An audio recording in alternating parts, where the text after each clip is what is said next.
chase, throws in the flat. Pass is complete to Clayton. First down and then some. Goodbye, Mark Clayton. To the 10, to the 5. Touchdown, Oklahoma. Incredible. This is 365 Sports. Motion by Oliver. Lucky will go the other way on the option. Pulls it down. Touchdown, Aggies. 365 Sports is presented by IdealMRI.com. High-quality MRIs for $497 or less. IdealMRI.com. Your health is important, so is your budget. McNabb, straight back. Left side, he's all alone. It's a touchdown. Conrad. A defensive breakdown, and Conrad was all alone. He goes into the end zone for the second touchdown. Nobody was over there. 365 Sports is also brought to you by Texas Farm Bureau Insurance, protecting Texans since 1952. Maurice Claret is the tailback, or the single back. He's got it. He's got a touchdown. 365 Sports is turbocharged by Unite Private Networks. Find out more at uniteprivatenetworks.com. Hello, end zone. Won't catch it. LaMichael James, and ladies and gentlemen, right now, this young man is a Heisman Trophy candidate. Now here's David Smoak, Paul Catalina, and Craig Smoak. And here we go, 365 Sports on this Thursday afternoon, running into the early part of May. We appreciate your time. Paul Catalina to my left and Craig Smoak to my right. I'm David Smoak, and we will take you up until 6 o'clock. And yes, we will discuss the NCAA in-house and what was the filings, or were the filings last night to Judge Wilin, along with much more. I'll say this now. I'll go ahead and say this now. A&M in Texas, note just came down that they're going to play their game this year on Black Friday. That game is in Austin. Last year, of course, first time they've played in a long time was at Kyle Field. Paul, your thoughts about that? Craig, as well as that rivalry. Thank goodness it's not. Do they think you're ever going to play again? That game was played last year. UT won. They'll play in Austin on Friday night. I love it. I wish it was on Thanksgiving. It used to be on Thanksgiving sometimes, like the Egg Bowl is now. But, yeah, I'm thrilled that it's Black Friday. I think they moved it to Black Friday. I think maybe their fans are like, look, we just watched a Cowboys game. We can't deal with this emotionally too. We'd like to take a nap sometime. So because it was always at night. Kind of after the second NFL game. And so they moved it over to Black Friday. It's great. I've been to a couple A&M Texas games on Black Friday. In fact, the Bonfire game was on Black Friday, which is one of my favorite sports moments of all time as a fan in the stands. So I'm thrilled that it's going back to Black Friday. That just makes my Friday that much better. Ole Miss, Mississippi State, the Egg Bowl will be at 11 o'clock that same day. And then later on that evening, Craig, Texas, and also the Aggies. Yeah, I mean, it's cool that they're going to have the opportunity to have an even bigger stage than they already did. I think that, it'll really spice up that Friday schedule. It already was getting more interesting these last couple of years, the numerous games that were being played on Black Friday and spotlighted. And so this will be the brightest, hottest spotlight. I think having this rivalry back was nice, just to not have to hear the conversation about how much people missed it for 15 years and have all of the, throwback articles on when they were growing up and how grandpa took them to watch the Aggies and the Longhorns and all that. All that's well and good and fine and lovely and everything, but it's much better to talk about them actually playing, not some rivalry that should have been played that wasn't being played, and people having to look back on it. So now we look forward. Last year was a hell of a game, and Texas obviously played spoiler there at the end, and I don't know what this year has in store, but both expect to be pretty good once again and should be as heated as ever. So, I think it's a good move. Yeah, now what you talk about with the game is the fact it's when it's going to be played and how much is on the line with Texas last year winning that emotional game at Kyle Field. And I know that this is a topic that sometimes you just kind of go, what now? Well, yesterday evening, the Power Four conferences and the NCAA submitted filings to Judge Wilin in the House versus the NCAA lawsuit, the settlement that's coming up. And, of course, there's a lot to do with this now, and this is not done. We'll hear from Ryan Mulvaney, who joined us last Friday, his thoughts about what happened last night and what it actually means. The bottom line is they are still some in the wording, the language, sticking to their guns that it's not automatic that roster spots are open to those who are a part of the roster now or incoming high school players, athletes. But, Paul, it's up to the option of the school. That is not what Judge Wilkin is going to approve and not what the plaintiffs or the objectors want to see happen. Did they? I mean, when these things happen, I think, do you really not get it? Like, she told you exactly what she wanted you to do. Just do that.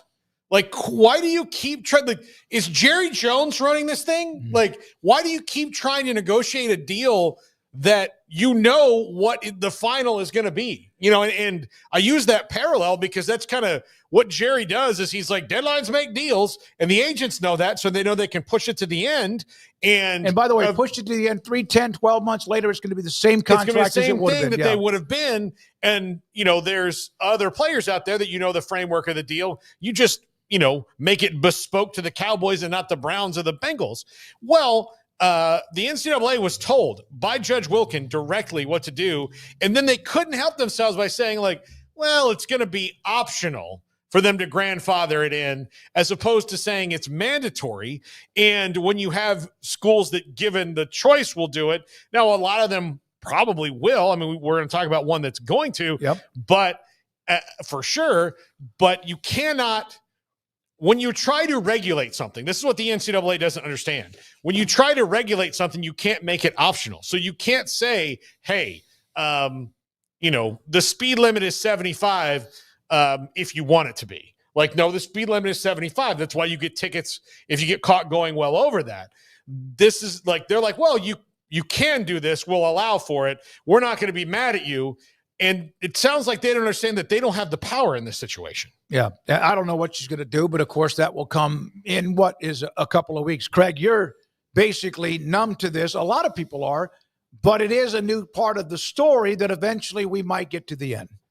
Yeah, I sure hope so. I'm about up to here with this story at this point and all of the back and forth. You know, I didn't sign up to talk about college football, to cover legal cases 24/7, but that's what it's felt like the last couple of years. And there's been a lot of fun in between and all of that. But yeah, I don't think this is most people's favorite parts. And I think everybody would like to move on and have at least this portion of this chapter closed and everybody have the ability to know what's on the other side of that. So I don't know exactly what all this entails. I know that it permits schools to grandfather in athletes, but it doesn't require them to grandfather in athletes. So I don't know how much of a difference that makes for some of these institutions or not. And I don't know about which ones are sitting there actually trying to balk and think that they're going to sit here and fight this. I dare them to sit here and fight this, because they will not win that, just like the NCAA hasn't won, I don't know, any of their last 100 court cases, basically. So go ahead and go to trial or go to a judge and try to get your way. But I don't know, a lot of smart people making a lot of dumb decisions because the writing's on the wall that they don't win in courts, especially in recent battles with student athletes. So, yeah, hopefully this is much ado about nothing. This thing gets across the finish line, but I'm not surprised, and yet I am, I guess, somewhat stunned that there's people that still have the gall to act like they somehow have the power. I just, I don't know what world they're living in right now. Yeah, that's where we're in the position we are, because they had the power, 100% of it, and they didn't want to give up 2% of it. And now, and if they go to court and lose that deal, they could have 3 times the damages that they're going to have to pay now, with what is leading to that $20.5 million a year annually revenue sharing. Here's a couple of notes. You saw what Ross Dellinger said. Objectors are expected to push back.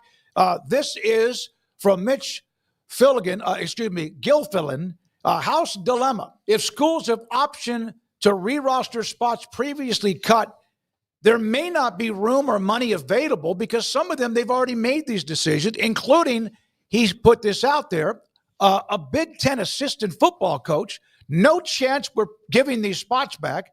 That ship sailed with the tightening of budgets and also revenue sharing. Well, the coach can say that all they want, but if the court says they have to, which is likely to happen, then guess what? You're going to have to go into the coffers and find the money to do it. Bottom line, like, I get where it says, like, we can't add them back, and that's probably the argument they're going to make. Like, we already made this decision, and What the judge is going to say is, well, I haven't approved this yet, so why did you do that?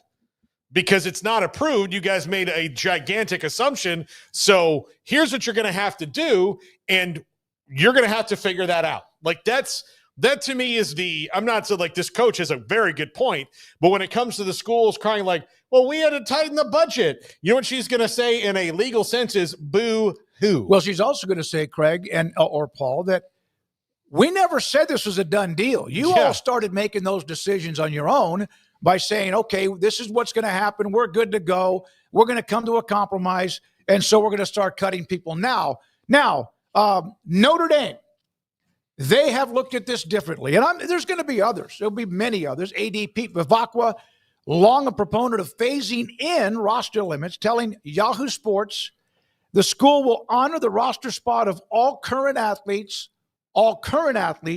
and permit those who were cut this year to return, becoming first school to commit to fully grandfathering in when it comes to grandfathering in the roster limit rule. Well, it's a big day for Catholicism in the Midwest of America. It is. Uncle Leo, right? Yeah, we've got a Pope from Chicago now. Old Styles, the official beer of the Vatican. I wonder if he's a Cubs or a White Sox guy, because if you're the other one, the Pope being against you is not a good thing. But for people of Agua, this was smart. Like, here's the thing. Notre Dame is quite often out in front of the decisions. They know what's going to happen. So the reason that they never really get in trouble is because they're smart enough. Like Notre Dame and Texas and some of these other schools that don't ever get in trouble, it's not that they haven't done anything. They're smart enough to read the room, and they've always kind of done that, and they're also the power brokers. So Pete Vivacqua, knowing that they were going to do this anyway, being out in front of it and ready to go and say, like, yeah, I was always a proponent of this. We're ready for it. We didn't have any kind of balking at this. Let's go do it. Just shows you that, like, all right, well, some schools understand how this works and others don't. Yeah, some can swing it, and I guess some can't. But I think there's far fewer that can't than can, and some of them that can are acting like they can't because they are just so greedy. I see in one hand schools talking about how they can't afford this or that, and I know we'll get to Cody Campbell. I saw an article on Cody Campbell with suggestions for college football, and one of them is we have to have more regional conferences again. Well, of course, that would benefit Texas Tech to some degree. But in saying that, he talks about the cost of travel.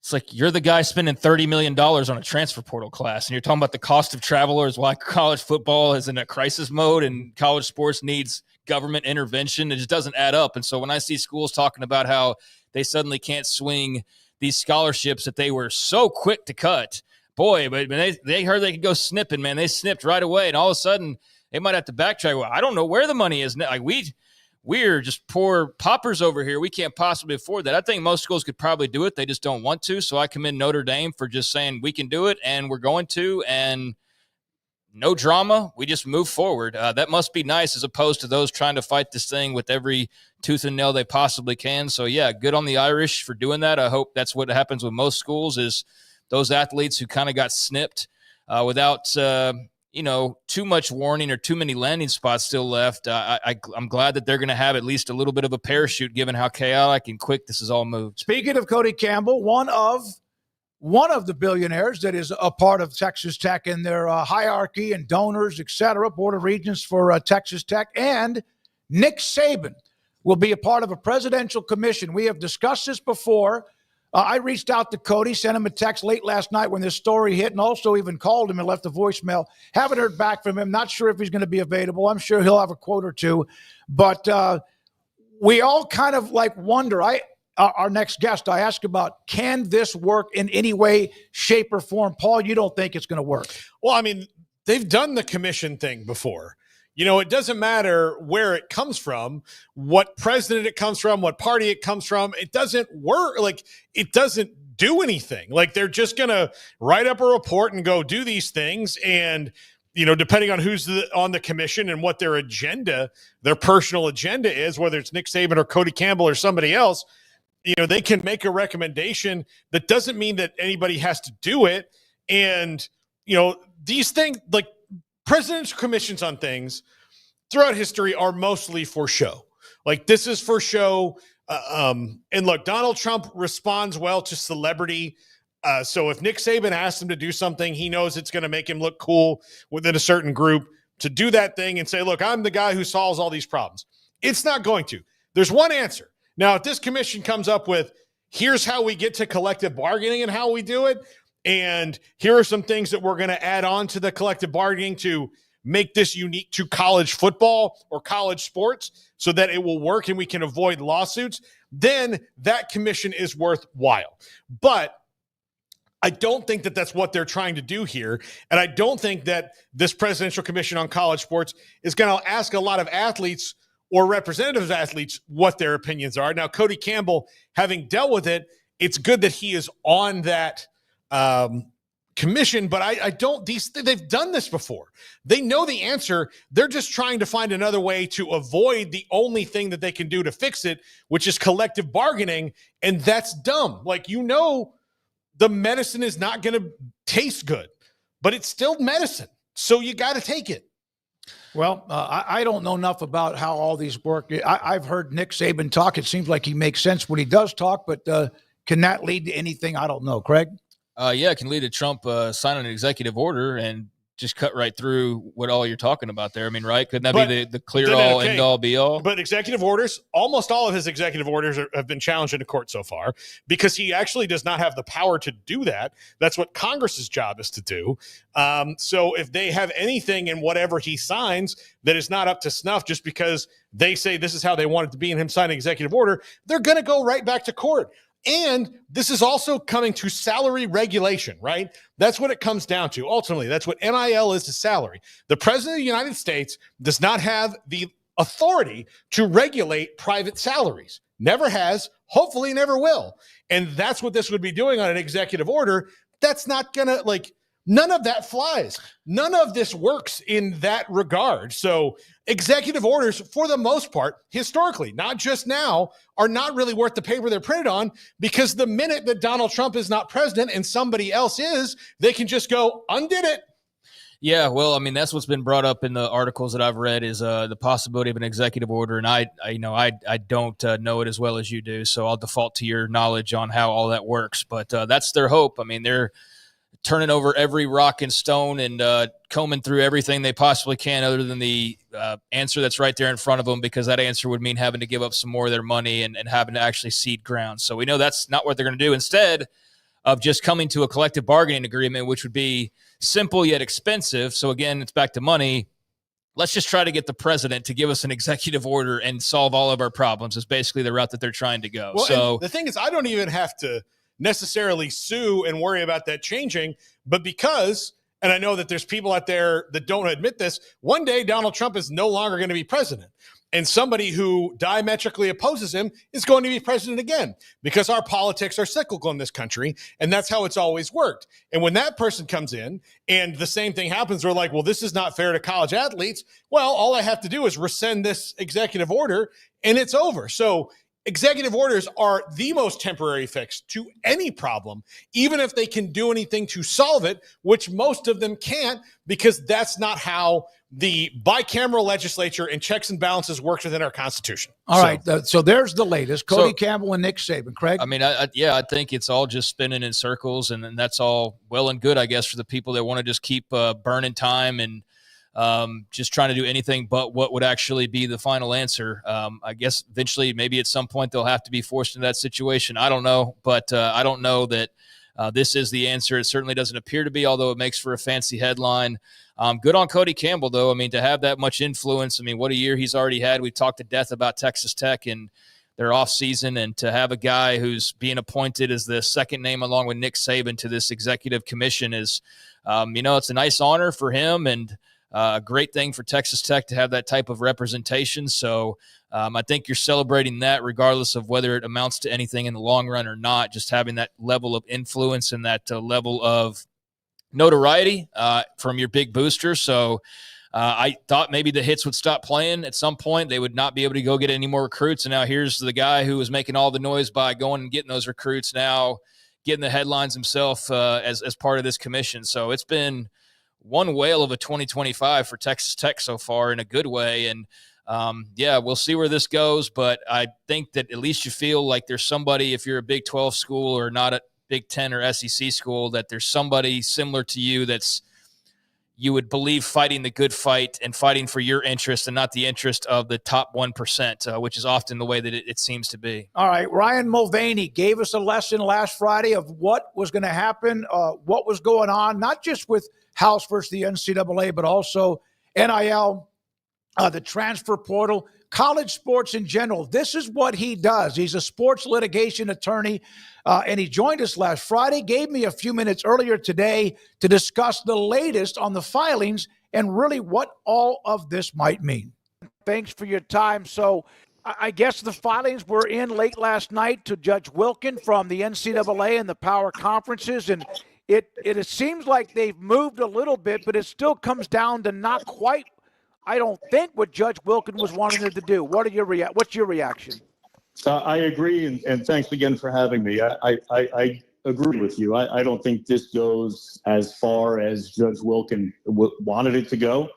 I think her order was fairly clear that roster limit issues needed to be addressed, and the immediate implementation of those roster limit issues needed to be addressed. I think she was clear in that the schools created their own problem by implementing prematurely the roster limit issue after preliminary approval.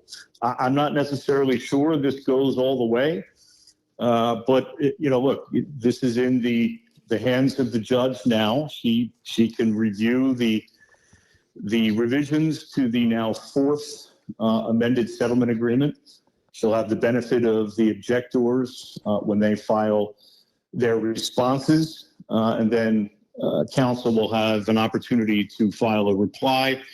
And I suspect she'll issue a decision before the end of May to allow the schools enough time and the athletes to effectively figure out what's going on here before July 1st. So I saw the one of the objectors, Steve, I think Molo, on the settlement. They don't like it. They don't. And so if they don't like it, that's what the judge is going to lean on, right? Because she's there for the plaintiffs, or the ones who are the objectors, excuse me. Is the NCAA and the power conferences, are they playing with fire? Well, they're certainly taking litigation positions, that's for sure.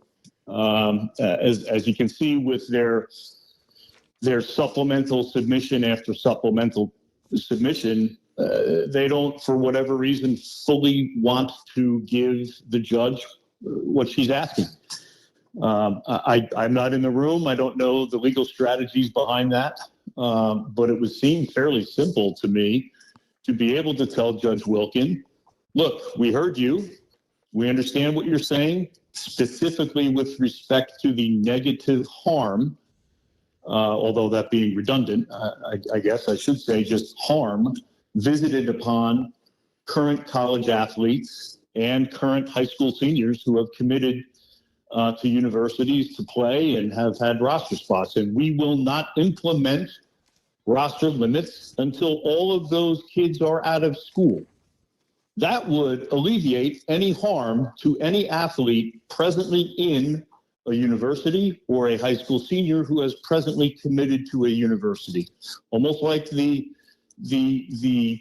death penalty, right? I think we talked about that last week. Implement this 4 to 5 years down the road. That way, it allows all of the current college athletes and high school seniors who have committed to play an opportunity to get in, not be fearful of this ever impacting them, and get out of school.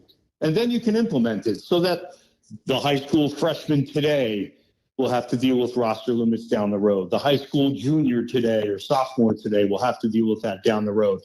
But your current college athletes and your current high school seniors who have already committed, and they won't have to deal with this issue. They won't have to look over their shoulders for their 4 or 5 years in school.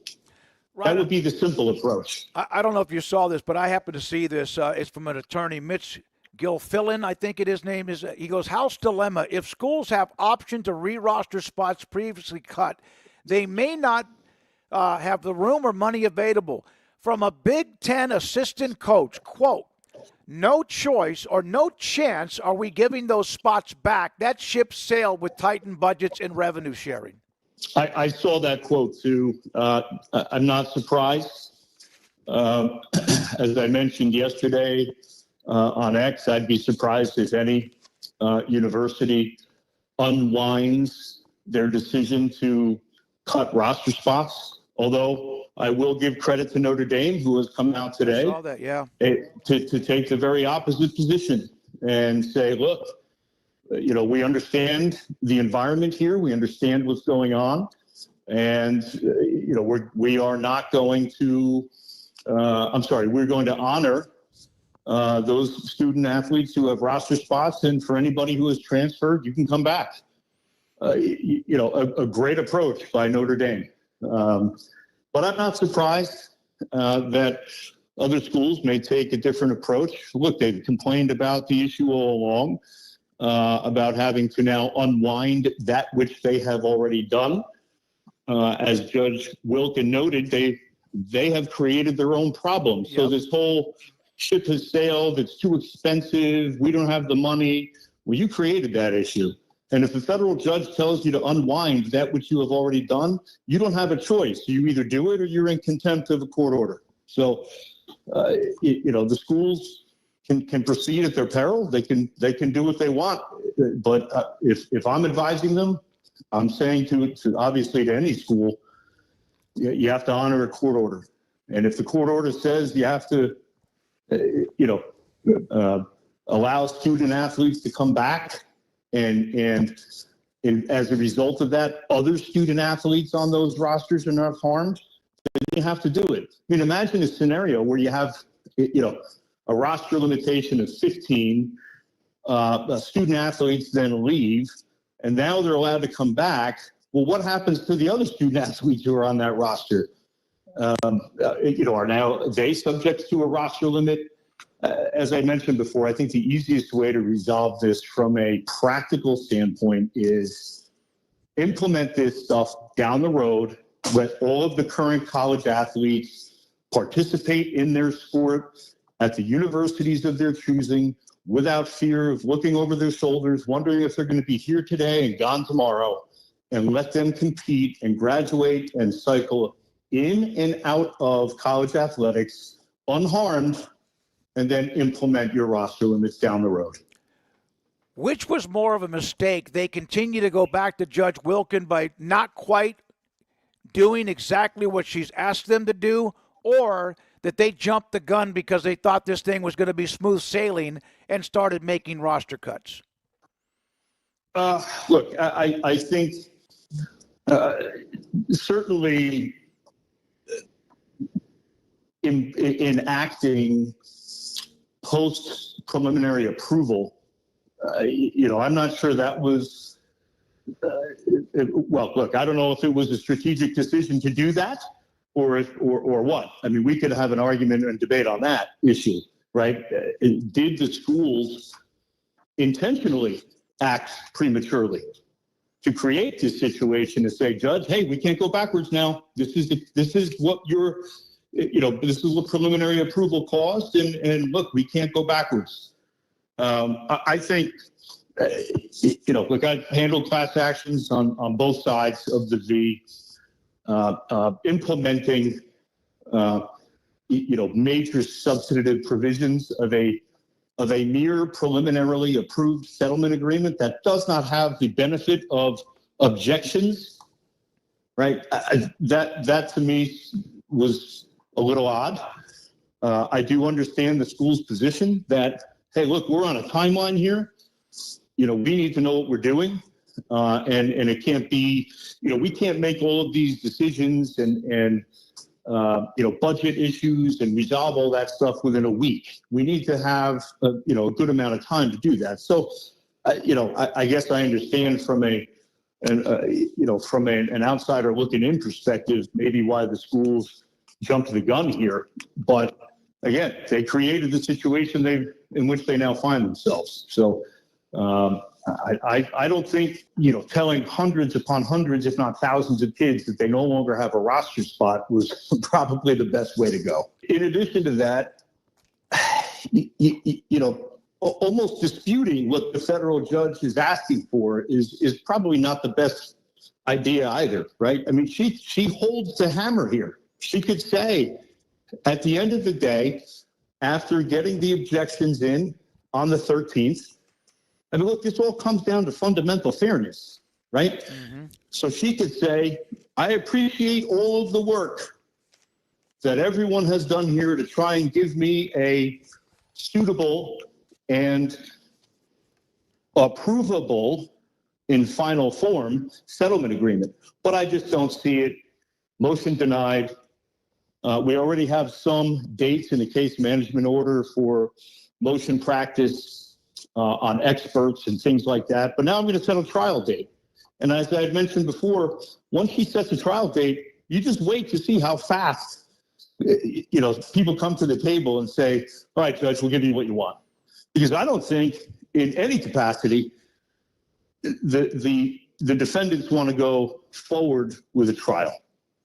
Ryan Mulvaney with us, and man, it's great to get your knowledge. You saw perhaps the story, Nick Saban, Texas Tech Board of Regent, and a billionaire donor, Cody Campbell, have been, I guess, co-chairs of a presidential commission. Can that thing get anything done? Is that just another committee, and yet nothing gets done? What can get done with that, in your opinion? Well, I mean, as they say, if you want to get nothing done, you put a bunch of politicians and lawyers in the room.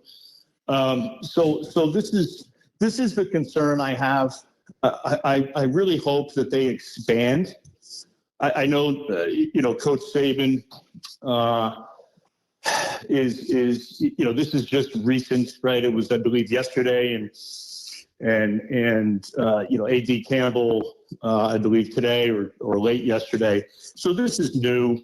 I'm hoping that in the composition of this commission, they include voices that we heard from objectors in this case, right? Olivia Dunn's of the world, the high school athlete, and forgive me, I forget her name, but she was so passionate. She was a high school senior who had lost her roster spot. Folks like that, lawyers who represent athletes, not just surrounding themselves with, in a vacuum of sorts where they only hear their own voices. If President Trump really wants to solve or attempt to solve some issues here with this commission, then people who have differing opinions and different voices need to be on the commission. How long will this take for Judge Wilkin to have a final say? And when she has a final say, is that signed, sealed, delivered, and move on one way or the other? Well, I don't think she's going to let this linger on. I think she set a pretty quick turnaround for objectors, and then the reply brief, all of 3 days, almost like an order to show cause, some sort of emergent application. So she wants briefing in very short order. I suspect she'll have an opinion out before the end of May, and then we'll see where we go from there. Will somebody appeal it? Who knows? Obviously, there are a number of objectors who may or may not be satisfied with the final approval, if final approval is granted. And then, look, we're still going to have more litigation, even if it's not appealed. Let's say Judge Wilkin grants final approval. For whatever reason, everyone is satisfied and happy, and we all go along, move forward together. There's going to be litigation about the salary cap of $20.5 million. I guarantee that. There's going to be litigation over the Deloitte fair market value determinations. So I don't see litigation ending. I see other avenues of litigation to commence. And we'll see what happens if the parties appeal, and by parties I mean the objectors to the settlement, if Judge Wilkin grants final approval. Lawyer, litigation, sports, NIL, entertainment, NBA agent, among many things that Ryan P. Mulvaney does for a living. The knowledge, the insight, the law. Thank you for your time. It's Ryan Mulvaney on 365 Sports.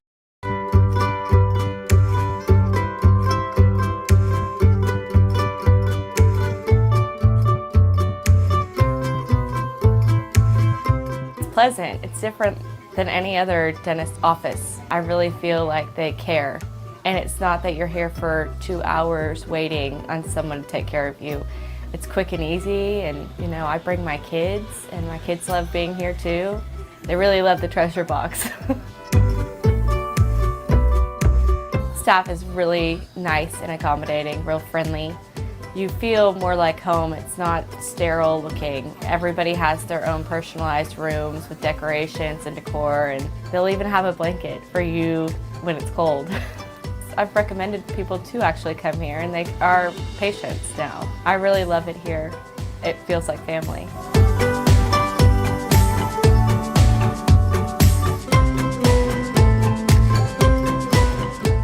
Right now at Berg Colgin Ford, we're bringing you an offer that's as big as America. Employee pricing for everyone. You pay what they pay. That means you drive home a new Ford F-150, Bronco Sport, Expedition, Super Duty. From America, for America. Employee pricing for everyone at BK Ford. Looking to sell your vehicle? Get top dollar for yours today. Don't miss out. Employee pricing is available for a limited time. Visit us anytime at bkford.com. Experience better at BK Ford. I'll never get used to this.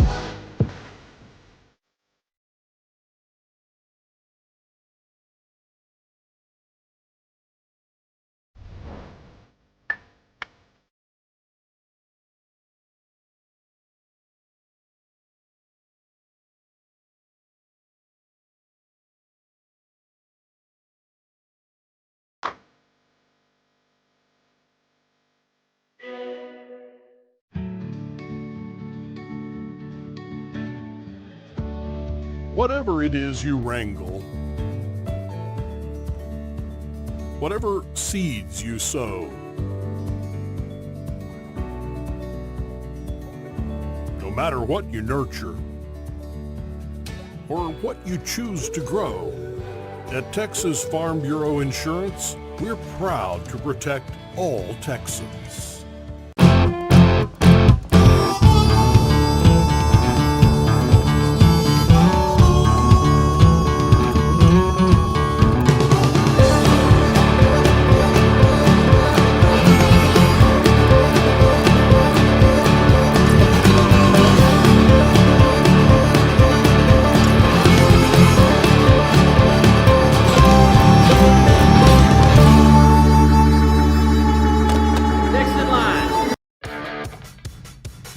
Is 365 Sports. The 3 o'clock hour is sponsored by Waco Custom Marketplace. Meats, sweets, Texas treats, and a cut above the rest. 425 Lake Air Drive, Waco. 365 Sports, Sam Kahn, theathletic.com, joins us on Thursdays, and sometimes it's a different day because he's busy.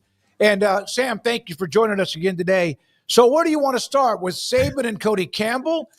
The filings late last night about the House settlement, or what day is it? Tell me what day is it? I don't know. I've lost Thursday, track. Sam. It is Thursday. It's almost 10 years ago. I used to be on vacation at this time of year. Yeah, no, you're right. Football was over, and coaches were out recruiting, and you could kind of disappear and tuck away for a little bit. And now I'm up late trying to chase down a presidential commission. So times have changed in college athletics. I'll start with Cody Campbell and Nick Saban, since that's the most late breaking thing. I'll be interested to see how this goes. My biggest question is how much teeth is this thing going to have, and how much real power will they have? Because the House settlement we're getting closer to this being approved, and once that's approved, I think that's going to not rectify every issue, but that's going to settle a lot of issues. But that's not going to stop litigation. Like if the presidential commission wants to outline some things, I think that's great. I just want to know how enforceable it is, because I don't really know how enforceable some of the stuff is going to be. I do think putting the two people that they put as co-chairs, or they're planning to put as co-chairs, Nick Saban and Cody Campbell, at least you're putting in people who have real world experience, who are versed in the day-to-day of college athletics. Obviously Saban, not necessarily right now, but has been for a long time as a head coach. And Cody Campbell obviously is helping cut checks to players to get them on Texas Tech's roster. So he knows what the inner workings look like on a day-to-day basis, not just in football, but across athletics, because obviously they spend a lot of money in other sports as well. So at least you're getting two people with a really strong knowledge base that are informed on the day-to-day issues that we're dealing with, because I think that's one thing that is lacking in a lot of decision making in college athletics is enough people who are in it day to day. I think that's something that we sometimes miss, just to include college presidents or other people who have a million other things to do other than focus on college sports. Having people who are in it, I think, is a beneficial thing. Yeah, and they need to have athletes and lawyers and I would say coaches from sports that are not just football and basketball. Have a track and a softball and a tennis coach, somebody like that in there who can speak to the challenges that they face. And Sam, I can just tell you, if the ultimate goal here is executive order, I mean, there's a shelf life on those. I mean, that's not how it works. So I feel like all of this is just every last ditch effort they can to hold on to the past and not deal with collective bargaining. Yeah, I think so, because the one thing that you seem to hear consistently as a theme is that these are not employees. And I think that's going to be the last thing they're going to hold on to, is not making players employees. Because if you do, then you have to give employee protections. And if you have to give employee protections, that's a whole nother can of worms in a set of regulations and rules that you have to follow that are much different than what it is now. So they're trying to thread that needle of, okay, we're going to pay you, but you're not an employee, which I don't know how you make that work without an antitrust exemption, but they're certainly trying. So as far as the commission goes, again, I think Saban has one view of this, which is interesting, because he has been very vocal about how much he doesn't like that money has influenced it, and was cited as part of the reason for his retirement, that, hey, players really only cared about what they got paid. Well, on the flip side, you've got Cody Campbell, who is the founder of a collective that is cutting large checks to just about any player they can get on their roster. So even though they may see eye to eye on some things, that's one thing that I find very fascinating that they maybe don't, because Cody is very much, let's cut these checks to the players, and Nick, I think, wants to wrangle that in a little bit. So I'll be fascinated to see how that works, and I also want to see who else is on this committee once they end up forming it.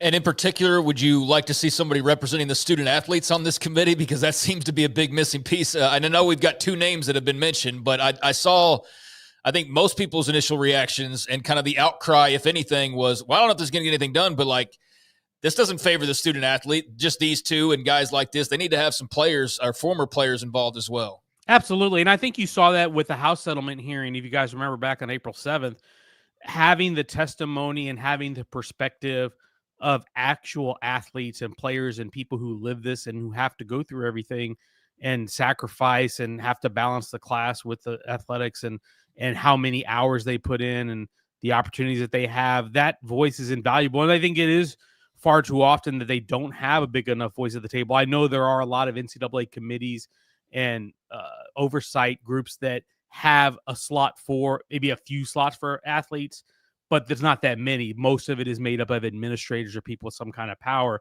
I think having the voice for the athletes is really good. It's really beneficial. I think part of the challenge has always been is that those athletes are only there for 4 to 5 years.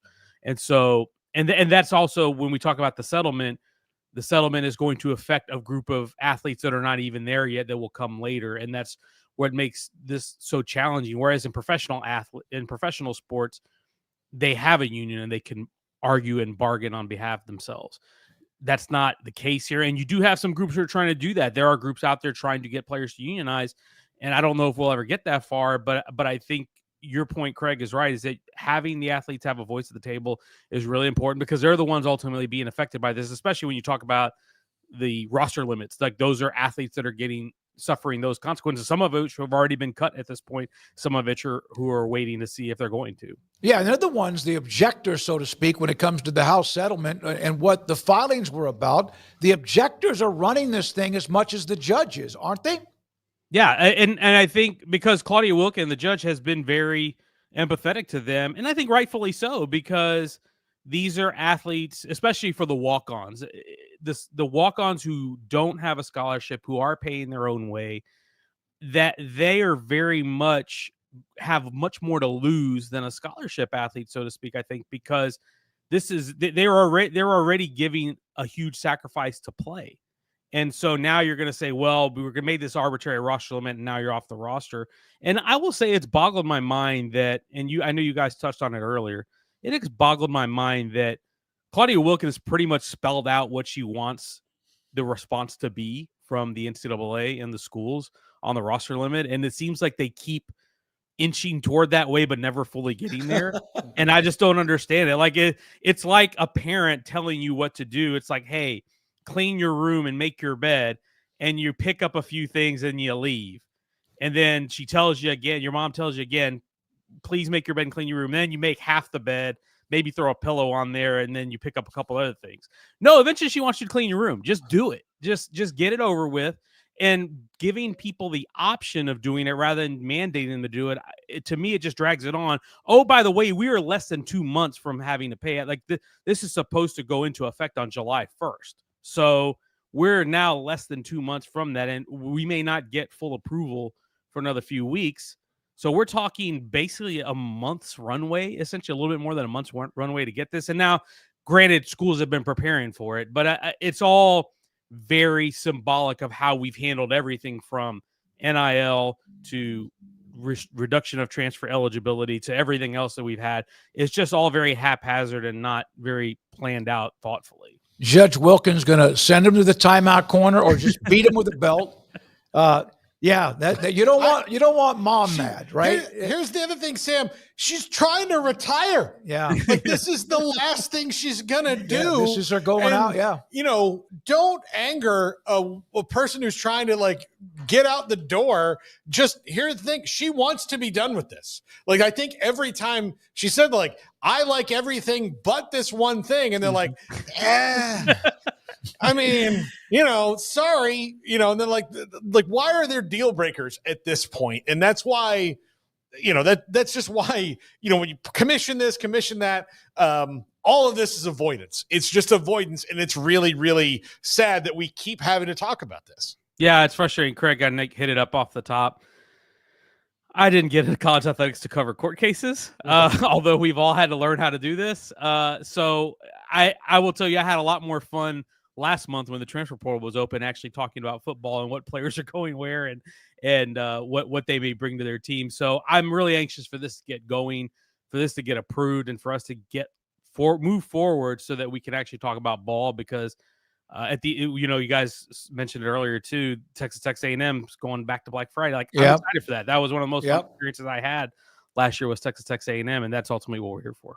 Well, that was what I was going to ask you about next, Sam. I mean, you just said that you're excited about it, but do you have anything you want to add to that? I got another question I could pivot to, but yeah, we just got that announcement in the last hour, Black Friday for the Aggies and the Longhorns this season. Yeah, I grew up watching it on Black Friday. I think it was 1996 to 07 is when it was on Black Friday, so that was my prime, like pre-teen, teenage, and then early 20s. So that was really when I got to watch the game often, was on Black Friday. As a journalist, I prefer it not to be on Thanksgiving because I like to spend Thanksgiving with my family at home and not have to go drive to cover a game. I have done a Thanksgiving game before. It's cool, but it's not my favorite experience. Black Friday is good because there's fewer games that day and there's less competition in the TV window. I know NFL's got a Black Friday game, but I think it's in the afternoon. So this Texas A&M, I believe, is the only kickoff time that we have decided so far for Black Friday this year. All the other games that I looked at on the schedule, they're all TBD. I think Ole Miss and Mississippi State might be 11 o'clock or something like that. That might have been released too. Well, there you go. Well, hey, how about a triple header with Egg Bowl in the morning, clean old-fashioned hate in the midday, and Texas A&M prime time? Absolutely. Like that. It's just fun talking about the possibility of those games. Nebraska and Iowa's in there too. Yeah, somewhere. Territorial Cup is on Black Friday also. Yeah, that's usually about a 12 or something like that kickoff, and between the Hawkeyes and the Huskers as well. So you did some homework on what we had you on last week. We were looking at the portal, and then I asked the question: do you know how many of the portal players are actually former 5-star players? And then you went and did some research on that, and there are a lot more of those than we thought. Yeah, it was 25 that had entered the portal this offseason, 23 who actually changed schools at the end of the day. So it was way more than I anticipated. But I guess if you consider that this is across multiple classes. We're going all the way back to 2019, 2020. So I guess you're averaging out probably 3 or 4 per class, essentially. So I guess that's not out of the realm of possibility when you consider there's 30 plus 5-stars in every class. But it was eye-opening to see, and a lot of them, to me, I think the most eye-opening part was most of them are in the last few classes, 2022, 2023, and 2024. So, and I don't want to make too many jokes, but I feel like half this list was Texas A&M and USC and North Carolina. Like those three schools accounting for most of these players. I mean, Texas A&M's 2022 recruiting class, I think well documented, absolutely fell apart. I think there's only 5 or 6 players in that 30-member class that are still on campus at A&M. Only one has finished his career so far at A&M. That was Shamar Stewart, who got drafted. They're going to end up having multiple draft picks out of that class, but only one so far will have finished his career at A&M. Shamar Stewart. Walter Nolan ended up at Ole Miss, and of course got drafted. Evan Stewart, who could potentially be a draft pick. I saw him in one of those way too early mock drafts. He's over at Oregon. So there's a lot of guys who were in that class that were really talented guys, but obviously that whole class and that whole team kind of blew up in 2022 and 2023. But I think this is just reflection of the nature of the sport now. It's like, even if you are a 5-star, it doesn't mean that you're going to automatically stay at your school forever. I think if you are a great player and you are a All-American type, absolutely the school is going to do what they can to retain you. But if for whatever reason your playing time goes sideways, or you just are not a system fit, or whatever happens, you're going to move on just like everybody else does. So it was interesting to see that many. My next thing I might look up is how many 5-stars over the last, or how many 5-stars, not just this portal window, but over the last 3 or 4 years. I'd be curious to see what that looks like. Sam's got some father duties, so Paul, make this quick. Yeah. Anybody else hanging out there in the transfer portal we should be aware of? No, at this point, I don't think so. I mean, the last real big one I thought was AJ Halsey, who ended up going to LSU. That was a really big pickup. And you talk about transfer portal class. I think LSU has an argument as the best portal class in the country. I know Texas Tech has a stake for that. I think OU has an argument for that. Maybe even Texas, even though their portal class is smaller. I thought Texas did really well, but I think LSU has a really good argument for it. They certainly needed some help in the secondary. I think Halsey was a really good addition.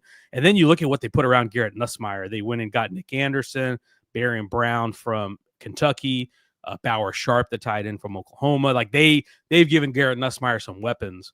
And so when you look at LSU trying to kind of gear everything up for a SEC title run and a run to the playoff, I think they've done about as good a job as anybody in the country. But yeah, we're at the point now where there's some too deep types, and there's some guys who may end up starting somewhere in the portal, but not really a lot of real headline grabbing names at this point. We're kind of getting, I think these next few weeks here, you're going to start to see things slow down a little bit as guys start landing in their spots. Final thing for you, Sam. Brett Yormark signs an extension through 2030. It seems to line up really well with the television deals and all the chaos that some people expect could break loose then, if at all. So just any thoughts on that? I mean, it might just be a headline that passes for some, but notable that he's going to be right in line with the expiration of the TV contracts.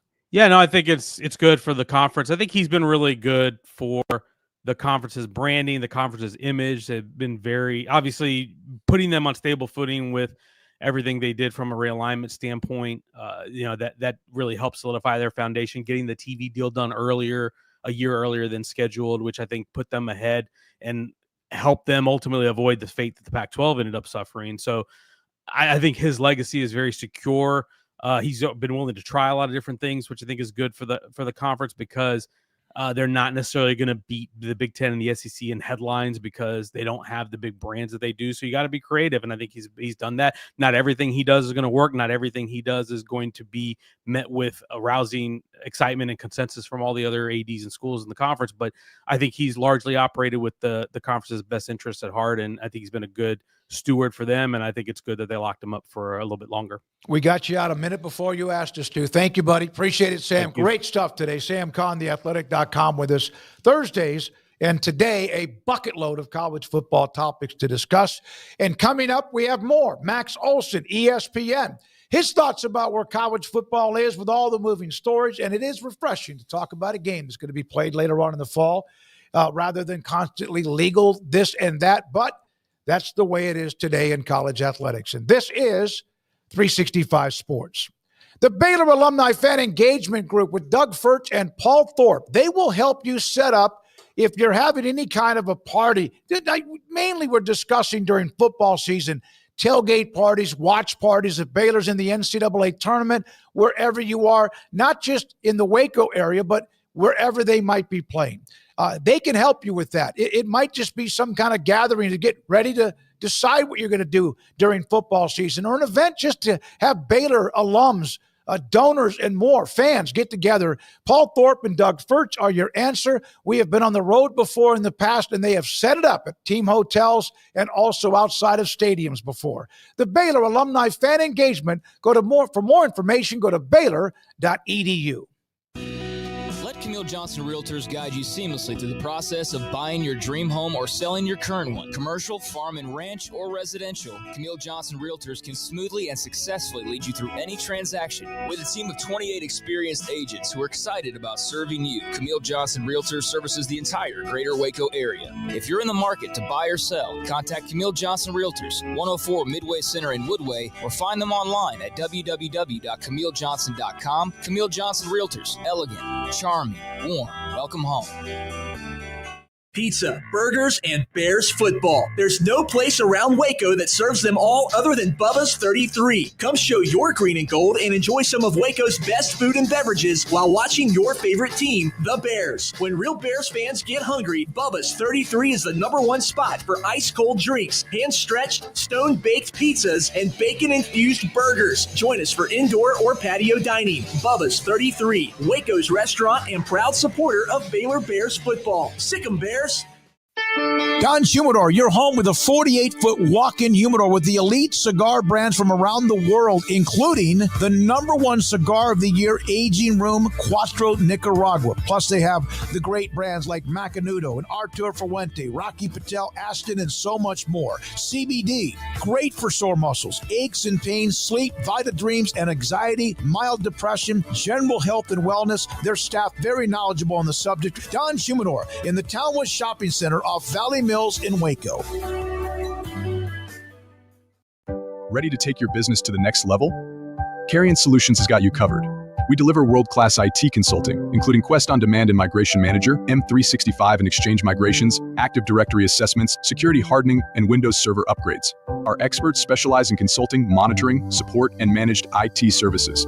We promise vision, professionalism, and unbeatable value. Satisfaction guaranteed. If you're not happy, we make it right. Remember the name Carrion Solutions. For more info, email sales@carrionsolutions.com or visit carrionsolutions.com. That's CARRION solutions.com. Carrion Solutions, IT success guaranteed. At Ideal MRI, we feel blessed to be part of the Waco community. We're a small family business here in Central Texas. At times like this, the cost of healthcare has never been more important. And unfortunately, significant illnesses and injuries still occur. And that's why Ideal MRI is open and here to serve you through this difficult time. So if you need an MRI, ask your doctor about Ideal MRI. You can schedule online in minutes at idealmri.com or call 833-IDEAL-MRI.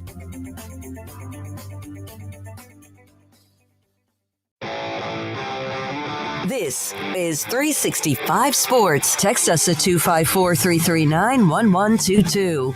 The text line is sponsored by Riverbend's Liquor and Wine, with the most extensive variety of craft beer in Waco. A hidden gem on Lakeshore Drive and 19th Street.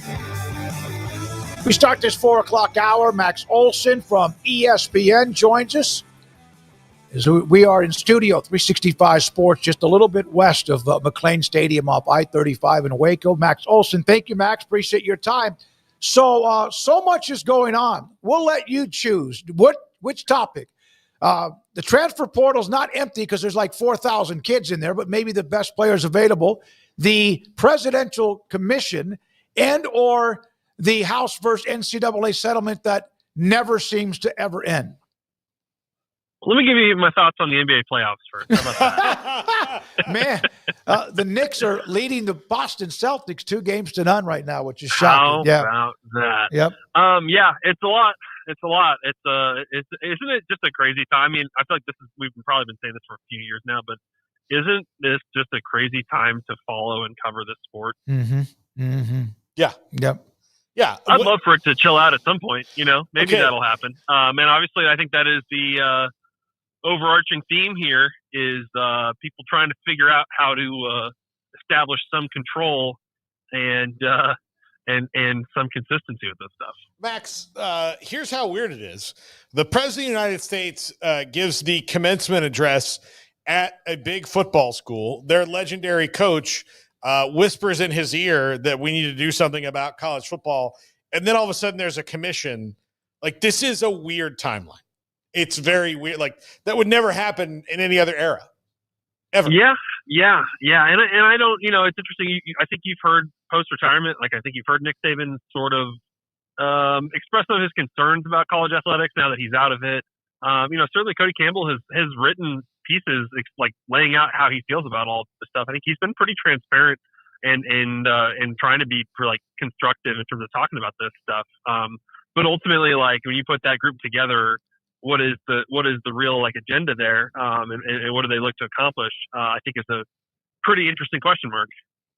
Max, how about the rise of Cody Campbell? I mean, I don't know when we first started mentioning his name, I guess a couple portal cycles ago, but my goodness, I mean, the hits don't stop for Texas Tech, do they? I mean, between this recruiting class and now, I mean, at worst, you got a guy who's influential enough to be named co-chair of this commission along with Nick Saban, of all people, as the first couple of names announced. I mean, what a breath of fresh air and just a large amount of influence he's gathered in what seems like a short time, but maybe isn't as short as I realize.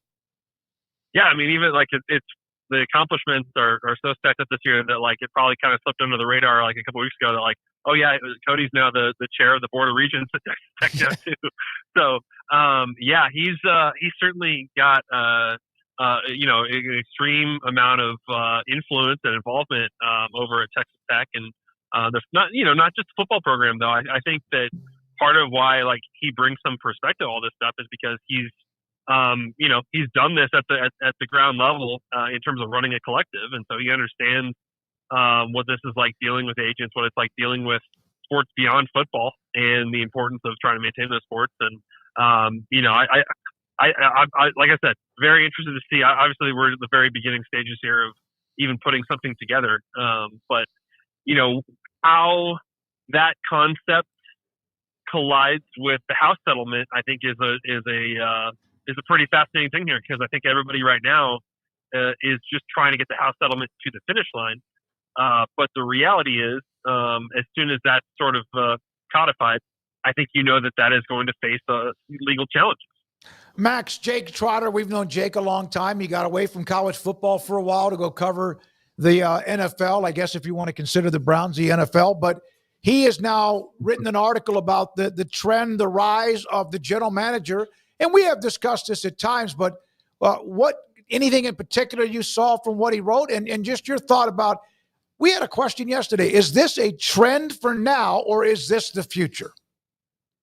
Yeah, Jake and I put this piece together about just how the evolution of the GM position this offseason. And, I think the thing that was really eye-opening, you certainly see some of those stories of like James Blanchard being pursued by Notre Dame, or USC hires the GM away from Notre Dame, or some of the moves that have been made. But I think that, certainly this offseason, as this becomes more professionalized, you are seeing Jim Nagy go over to Oklahoma. You're seeing Mike Lombardi at North Carolina.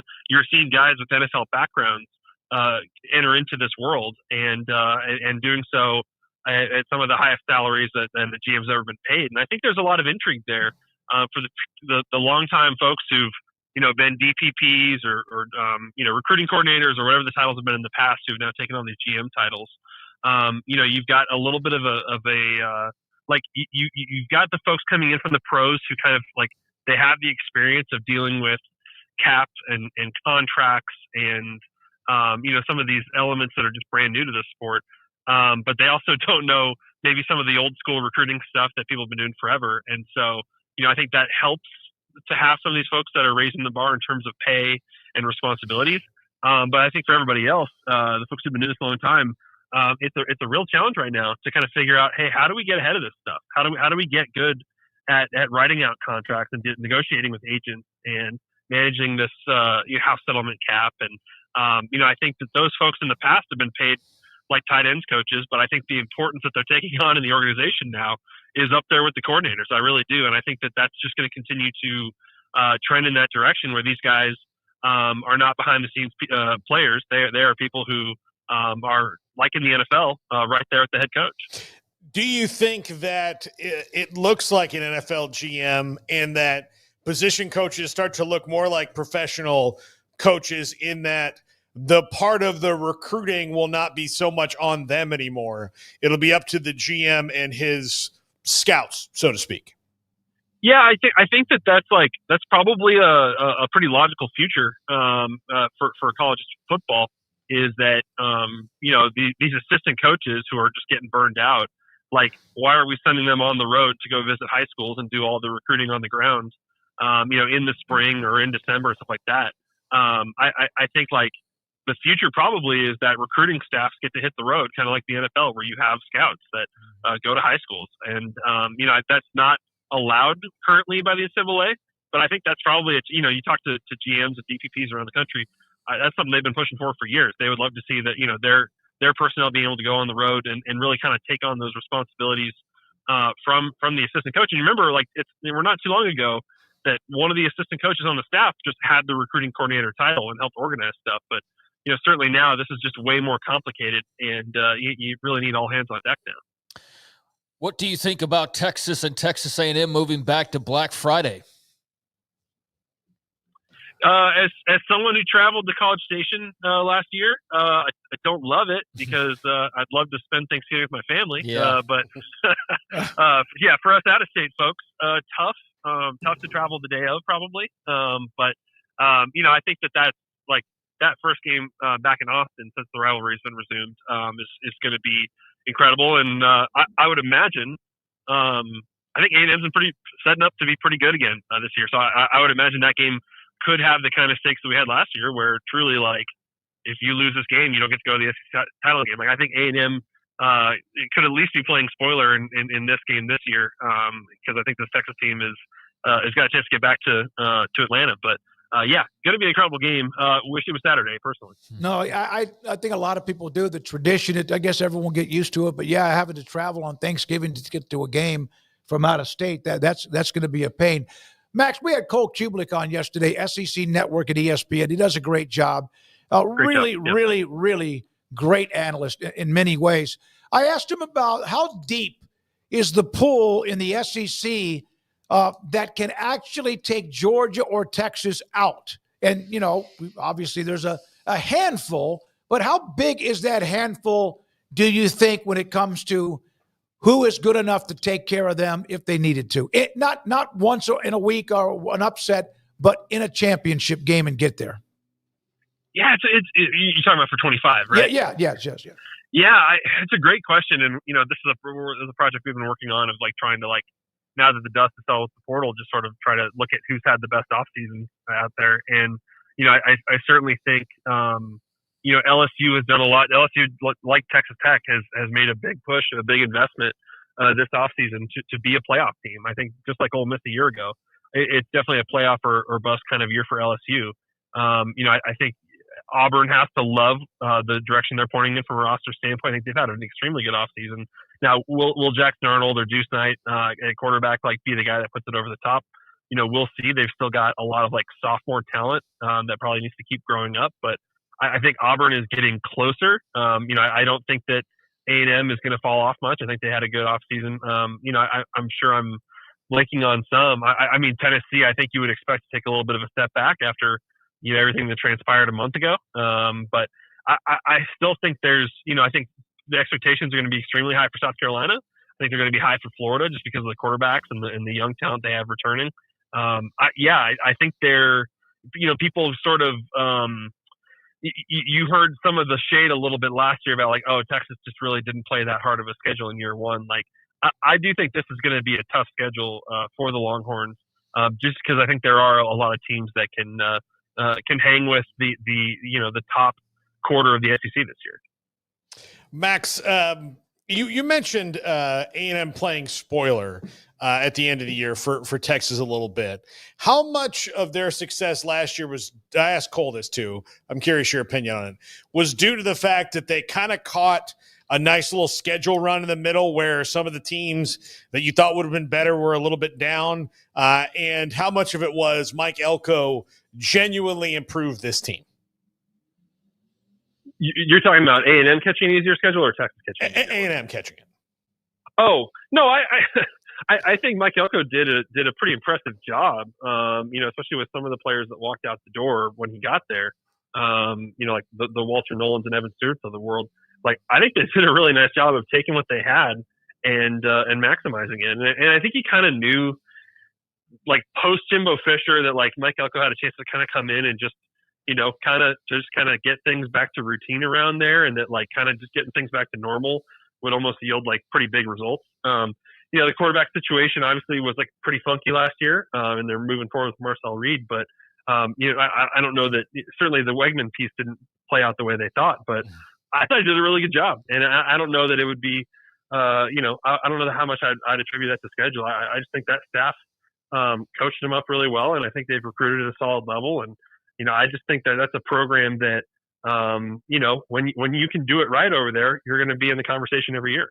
How much has your time and what you do, and you've written about a lot of things, and now the general manager piece with Jake Trotter, how much of what you do now, and compared to just talking or covering or analyzing or writing about college football, the games, the athletes, et cetera, is now outside of that and more what is happening in the game that's changed so much? It's a good question. Like, when I talk to journalism classes and stuff, you kind of realize as you're talking about the job with them, and I'm sure you guys probably feel this way too with just your day-to-day routine.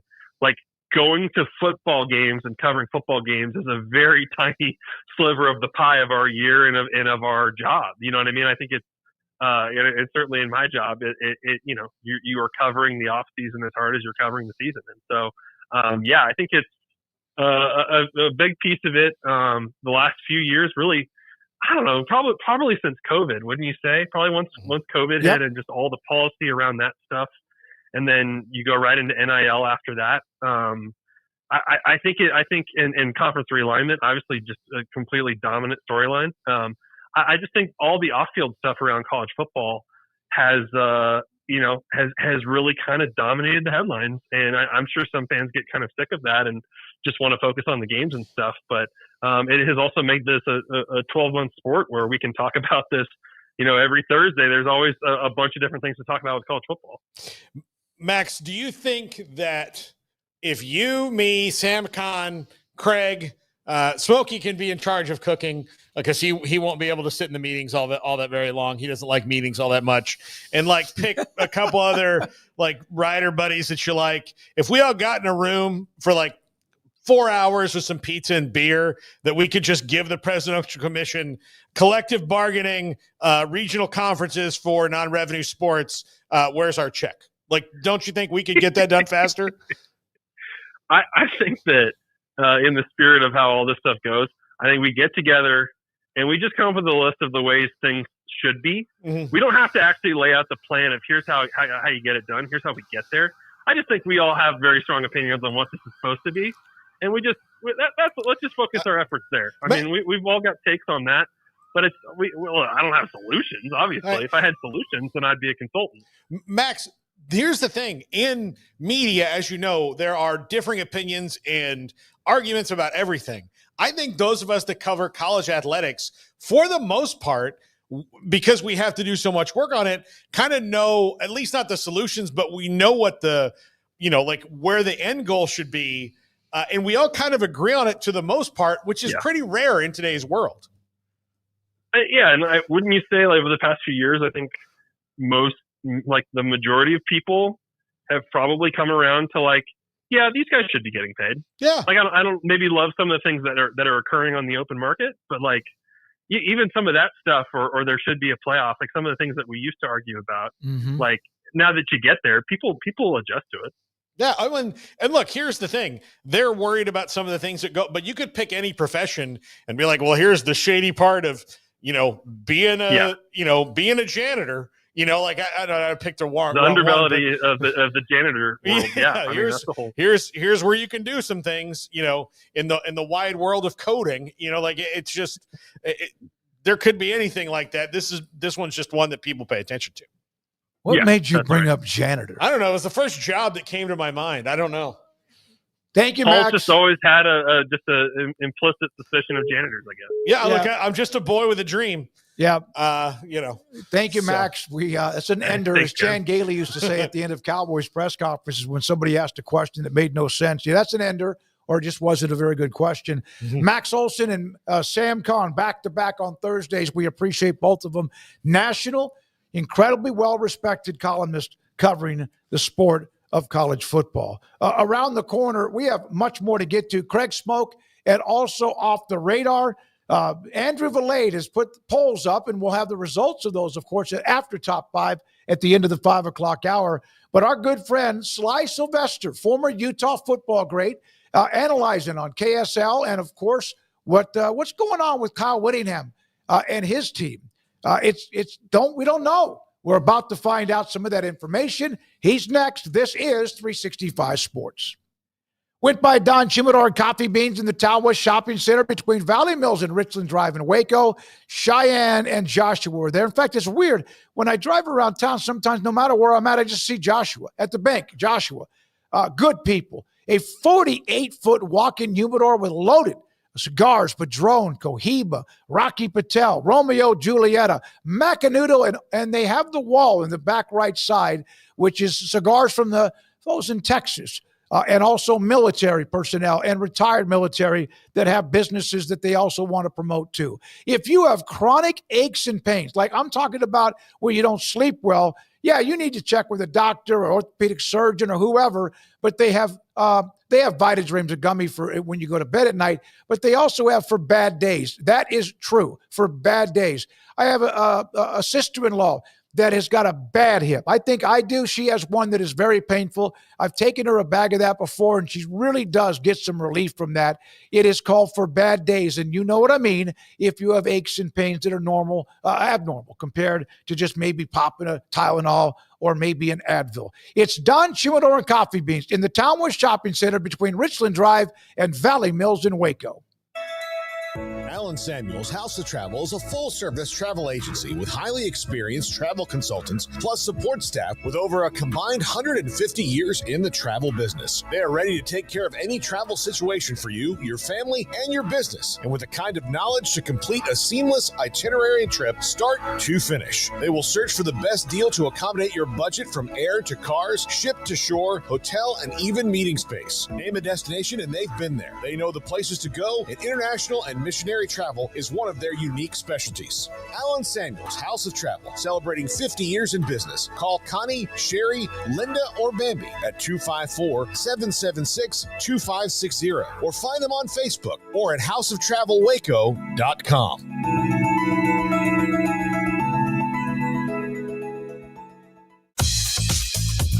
Baylor Scott & White Southwest Sports Medicine and Orthopedics, the team physicians for Baylor Athletics, diagnosing and treating all sports-related injuries, including concussions. These specialists also provide orthopedic services for athletes and non-athletes alike, whether it's knee or shoulder pain, a wrist injury, orthopedic spine care, and even an arthritis and total joint clinic. Trust the doctors Baylor Athletics trust. Baylor Scott & White Southwest Sports Medicine and Orthopedics wants to get you back in the game.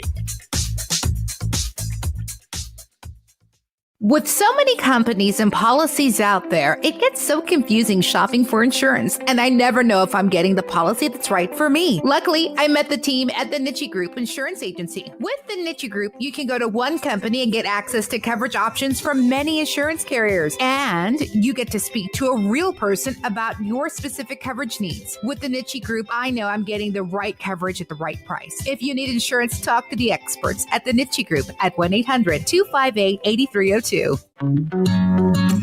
Established in 2007 and independently owned, Alliance Bank Central Texas is committed to helping families and businesses meet their financial goals. From their tellers to their board of directors, they know the importance of superior service and competitive products. Customers have confidence knowing that their financial needs are in good hands. It's your bank, Alliance Bank Central Texas, with 2 Waco locations, 4721 Bosque Boulevard and 191 Archway Drive on Highway 84, and at alliancebanktexas.com. Member FDIC and equal housing lender. Want to send a message to the show? Jump in the Rudy's Country Store and Barbecue chat room. 365 Sports, we roll along here on our channel. We appreciate those of you. If you have not hit the like and subscribe button, it is there, and we would appreciate you doing that. So Paul sent this note out. We share a lot of different stories, whether it's on social media or stories that we pick up on. And Brew McCoy, Tennessee, remember he was a highly recruited player, I believe out of California, and he's giving up the game. I have to admit, and I said this, I did not know he still had eligibility left because I have not heard much about him. And I watched Tennessee quite a bit last year because of the deep run that they made. Yeah, it doesn't say here what his condition is that has made him medically retire. And he had a long and winding road. He was at USC and he was at Texas and he was at USC again. And then he was at Tennessee, and he's kind of one of the first poster boys for the transfer portal of not really knowing where you were. But once he settled in at Tennessee, he was a very effective player. He was good for them. Not, he did never reach the potential of his recruitment.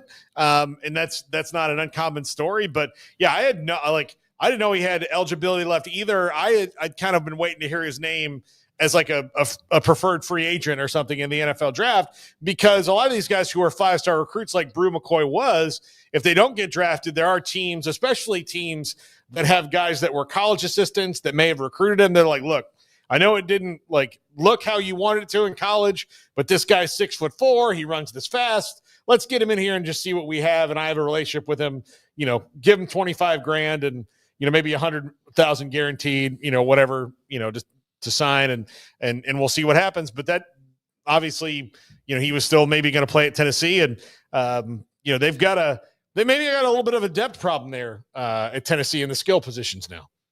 Yeah, I mean, it seems like he's been around for absolutely forever at this point. He's only 24. I had to double-check that. I thought he'd be at least 28 at this point. Seems like forever ago he was a Longhorn, and then he wasn't in the blink of an eye. And I know he was a Trojan there initially, and he was gone there in a blink of an eye. And, I mean, he was on an odyssey until he eventually did seem to finally just settle into Tennessee these last few years and really find himself as a player and, I guess, as well a person on campus, because there were rave reviews about how much a part of the culture he was and how much of a leader he was. So on the one hand, I think a lot of people love to see the flame out or see the guy who doesn't ever reach his potential. And certainly that's where Brew McCoy was tracking for a while. But I think the fact that he stuck out all the different issues that he had, or whatever issues those might have been, and kept plugging away and eventually carved out a nice niche for himself is a good story on the surface. So, I mean, he made something.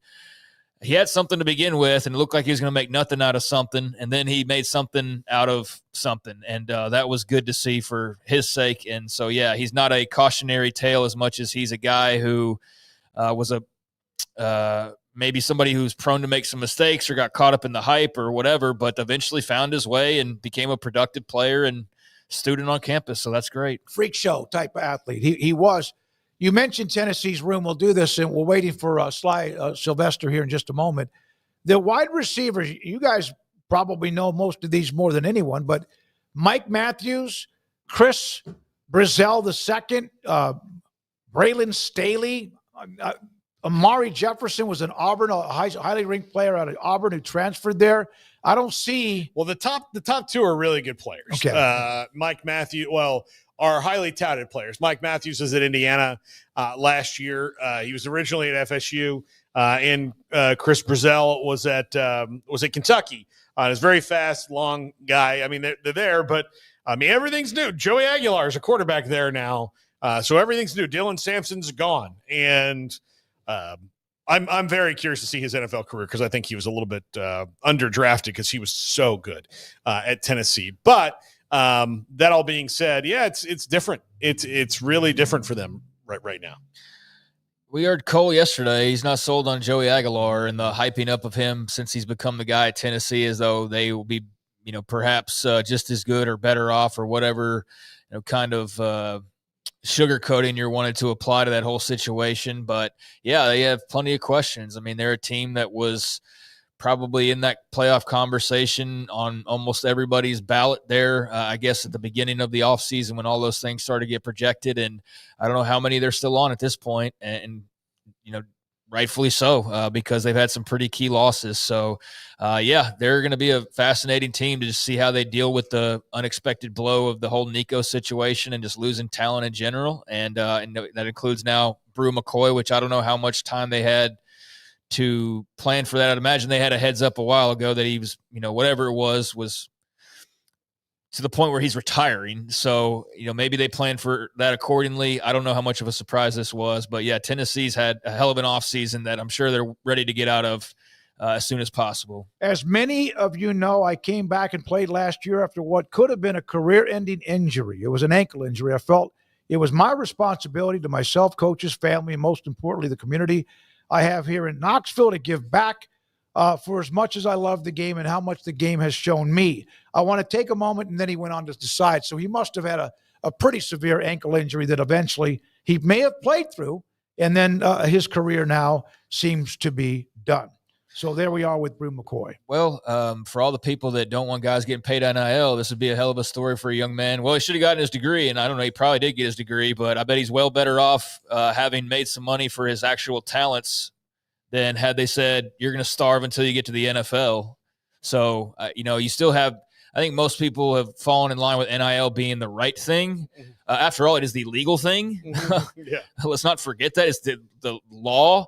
And long overdue that got corrected. But, I mean, here's a guy, I don't know what's in his bank account. I'm not trying to count his pockets, but I bet he's much better off now in this NIL era than he would have been otherwise. And so there's a good example of how beneficial this opportunity to make money in college can be. I think he'll be a example of that.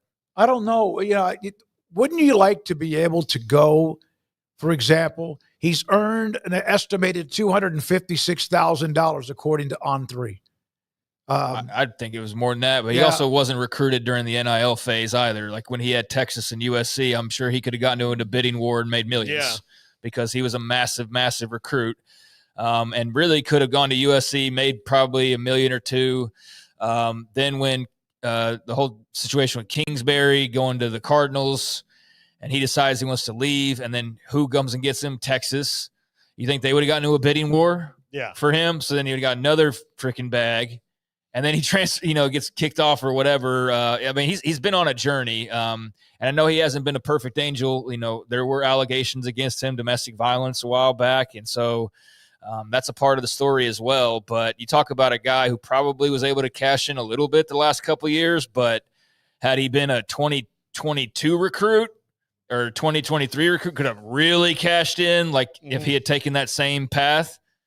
So, yeah, but he got something, which is better than nothing, which is what he would have gotten had he been even a little bit older. One of my comments was, wouldn't it be nice to be able to go online like you can with NFL contracts or what guys have earned or whatever? And here's a history, including he signed the deal back in 23 in August with Moonshine Mountain Cookie Company.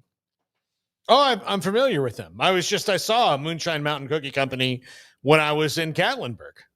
Well, did you eat one? No, I didn't. Now, if I would have known that we were going to talk about it, I would have at least tried. But I signed with him 2 different times in his career. Yeah, I saw one in Gatlinburg. You see a lot of things in Gatlinburg, like that. But yeah, Moonshine Mountain. I'm familiar. I saw the beautiful cookie shop that they had. And you didn't eat one? No, I went to a different cookie shop. Okay. I was restricted on. I was unencumbered on moonshine and wine and ciders and stuff. Amanda didn't throw up the stop sign for that. So on cookies, though, that's where she drew a line. So I was fine with that negotiation, that deal point, but I wonder if anybody in the NCAA or somebody that went and had a cookie to make sure there was no moonshine in it, because you can't do that. Out. Yeah, it's Moonshine Mountain. I guess it's just the name. It's the mountain, but yeah. So it is just a name. Yeah. All right. I don't know. We don't see him. Sly Sylvester, former Utah linebacker, is also a part of KSL as a Utah football radio analyst. Nothing with him. We'll break right here. Come back with a couple of things, and we always run with Craig's off the radar kind of late. It gets bumped, and hate that, but we'll have that, and we have a few other nuggets to get to. This is 365 Sports.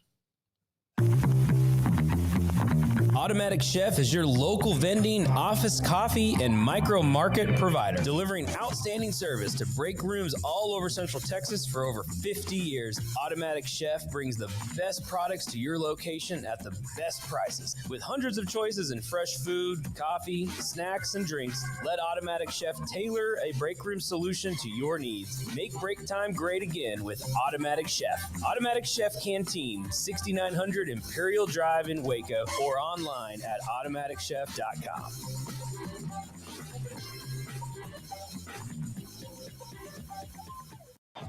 Baylor alumni are more than 160,000 strong. When we all join hands to support our university, we don't just move the needle, we move mountains. Working together, we create life-changing opportunities for students on the field, in the classroom, in the laboratory, and in life for generations to come. So get connected, get involved. Learn how at baylor.edu/alumni. There are 26 letters in the alphabet, over 600,000 words in the dictionary, and just 3 of them said together can change everything. Let's order pizza. Those 3 words lead to dough made from scratch and 3 fresh signature cheeses that blanket golden crust in a heavenly melt on Marco's Pizza that'll blow your mind. So visit marcos.com to order and stop by Marco's Pizza in Belmead, China Spring, Woodway, and in Robinson. Marco's. Pizza lovers get it.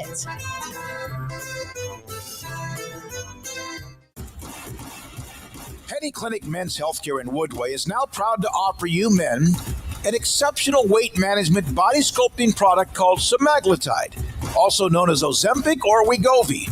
Semaglutide is an FDA-approved weight management medication.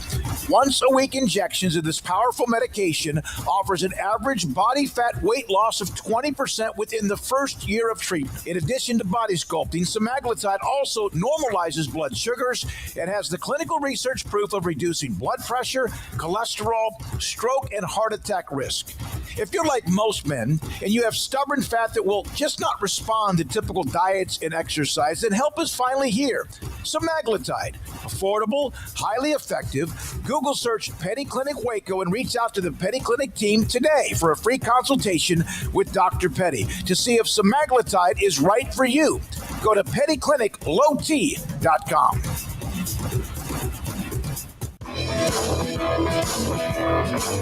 This is 365 Sports. Enjoying the show?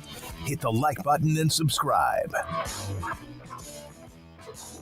Sly Sylvester joins us, former Utah linebacker with KSL Sports. And when we want to get some stuff from Utah football and what Kyle Whittingham is doing and much more, we do get him, and we'll have him on momentarily. And I'm going to ask him off the top. One is how much of a bad taste is in the mouth, but also just the overall summary of Cam Rising finally giving it up. Not finally in a way like good riddance, but it had to be painstaking. Sly Sylvester joins us now on 365 Sports, former Utah linebacker.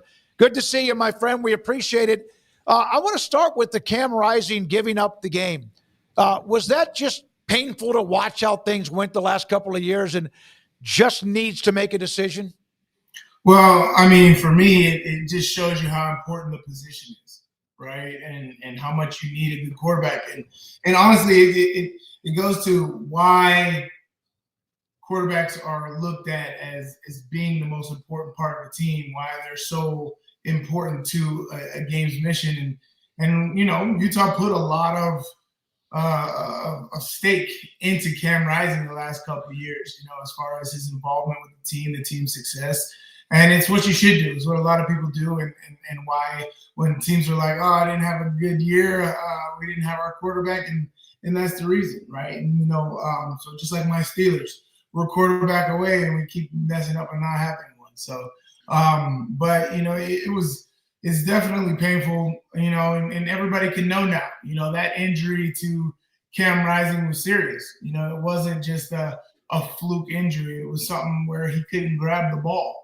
Some tendons and nerves were all messed up in that deal. And honestly, it really brings to light that phrase that you're one play away, right? You're one play away from possibly not playing the game again. You're one play away from getting an opportunity. And so you got to take the game seriously, and this goes to like guys sitting out of bowl games, guys not playing certain games. You don't know when your last time is going to be. And I'm sure Cam Rising didn't think playing against Baylor was going to be the last time that he played football. Devin Dampier steps in as the quarterback now, and they haven't been able to be dynamic on offense since that Rose Bowl game where Cam Rising got hurt.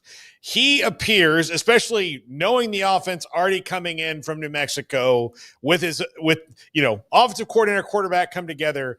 Is this a perfect storm situation for Utah fans to finally see that offense that they've been wanting so badly? Because even through all of this, the defense has hardly dropped off at all. Well, yeah, even still, watching practice this spring, even watching the spring game, like you see our offense struggling, this and that. I was like, people, y'all got to realize this defense is top 15, top 20 in the nation all the time. And the scheme is just awesome. The athletes that they recruit, the defense is just electric. I think, to double down on what you said, I think this is more than the perfect scenario for Utah, right? Because anything that you get new, you're going to have to adjust to. You're going to have to adjust to a new coordinator. You're going to have to adjust to a new offense. You're going to have to adjust to a new quarterback, learning a new system and learning chemistry between the receivers. You get that already in place, right? And all you have to do is really work on that chemistry between that offensive line and understanding what type of quarterback you have back there. Is he somebody that moves around, or is he somebody that sits in the pocket, right? Or as a receiver, what time does the quarterback get the ball out? How swinging does he get this slant at? Is it right after I take my third step on the slant, or do I take 2 steps into the slant? What window? There's a lot of things that they have to work on that's not there, but for a quarterback to know, a system right off the bat and have actually a couple years on his eligibility is huge. And, everything that I've heard from Devin Dampier coming out of Utah these last 3 months is all positive, man. This guy has definitely taken shape in being an owner and a leader of this offense, taking responsibility to make sure that everybody's on the same page. And that's all you could ever want out of a quarterback. So, yes, I think Utah definitely dove straight into the perfect scenario. Sly, what do you expect from this offense in terms of just scheme and how it looks under Jason Beck? And, just kind of what I guess have been the impressions that you've gathered on just how the offense has looked and kind of their trajectory moving forward. Yeah, I'm definitely, you guys mentioned it, the last couple of years have been rough for Utah fans. So I am beyond reserved on getting anybody any type of like, oh, we're back, and so I definitely got to wait and see. But one thing you can't miss, you can't denounce, you can't underestimate is speed. And Devin Dampier has got speed. And the weapons that we have picked up, they have speed. And so as a defense, as a guy, that's how I look at the game. When I'm on the sidelines, I'm looking at how would I do against things like this, or what type of defense, what style would I do against this?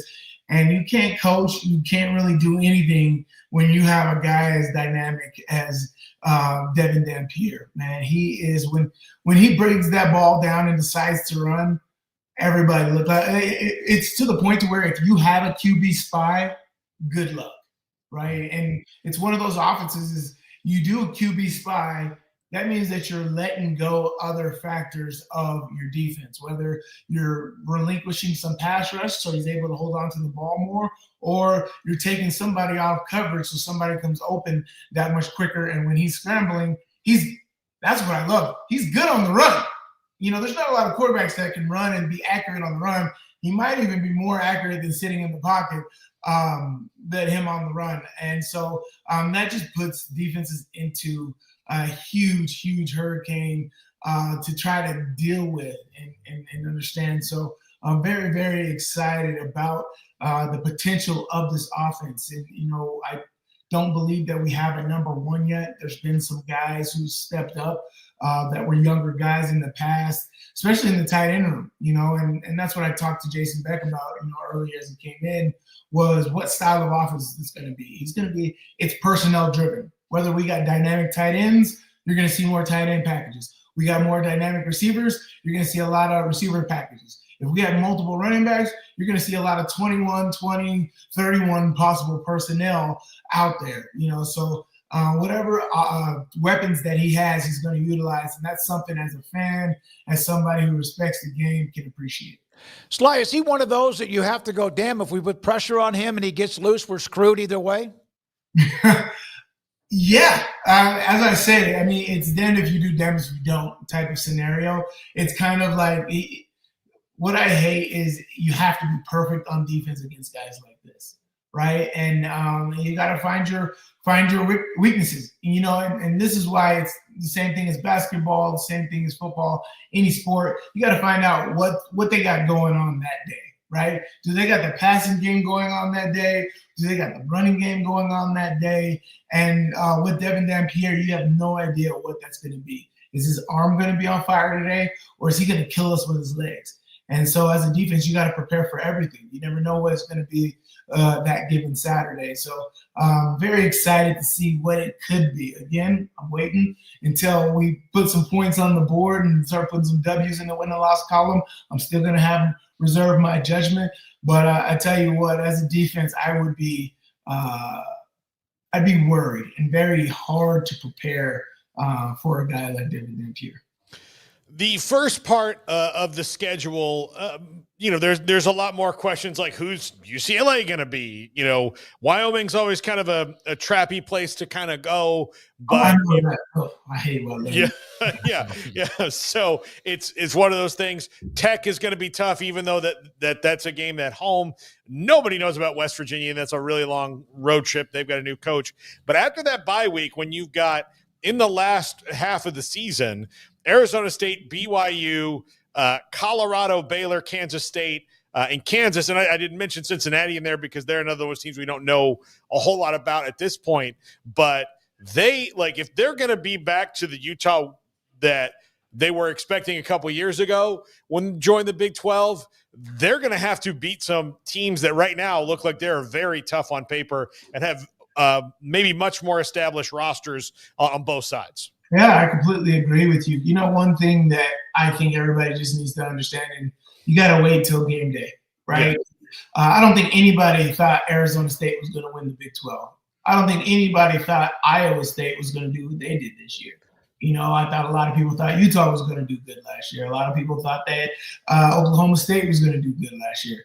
And you just don't know. We have no idea who that surprise team is going to be this year. I hope it's Utah, but I got to prepare for every moment. And as these players, if I was a coach, game one is all we're focused on right now. When we get to Big 12 play, that's what it is at that moment. When we get to Cal Poly or Wyoming, whatever the opponent is, take care of it at that time. It does us no good to guesstimate what's happening in November or October right now. But for me, nobody thought BYU was going to be as good as they were last year. And so I think if we could focus on ourselves, I take it away. My biggest thing from yesterday or from last year was, imagine you guys, you add 8 points. Give us 10 points. You add 10 points to every single game Utah had last year, right? Add 10 points. That's all. It's one touchdown and one field goal. We are a 10-2 team, right? That completely changes your entire season with just 10 points. And so if those guys can focus on that, it doesn't matter the opponent. We got to do things the way that we have to do things. We have to put points on the board. In defense, we have to take the ball away and keep the opposing team at bay. If you do that each and every week, you're going to be in it. no matter if it's the SEC, Big Ten, or a top-tier opponent in the Big 12. Sly, I don't think humility is the right word when I'm talking about kind of like your hesitance to go all in, or even the Utah fans who are all kind of just like, let's just wait and see see what happens. It's totally understandable. But I guess my question is, how much of a chip on the shoulder is there right now, and like this sense of urgency after last year? Like nobody's trying to get too crazy with predicting things, but how much is there just this itch of like, man, that was not Utah, and we're better than that, and man, this thing's got to get turned around. Man, honestly, if you're a competitor, which, I felt is mostly Utah fans, they have a competitive spirit about them. Nothing the last 2 years should sit well with you, right? And you should want to be getting out there. You should be chomping at the bit at another opportunity. And that's what sucks about football. You guys know you only have a limited amount of opportunities to showcase your talents, right? And it gets less and less, it feels like, every single time. And so, last year we only had 12 opportunities. We started 4-0, but everybody's only remembering those last 6 games, right? And so, our last 7, 8 games. And so it just sucks. And it's something where, I think the defense has taken a new approach to the game, right? Of not thinking that, if we have an offense, that's what it's going to take for us to win games. Like, no, these guys that came back this year understand, like, look, if we don't have an offense, we can still do some stuff. We were 8 points away in many games, right? That's taking 8 points off the board. I know that's what Morgan Scalley is preaching to these guys. Take 8 points off the board from your opponent. Where are you at?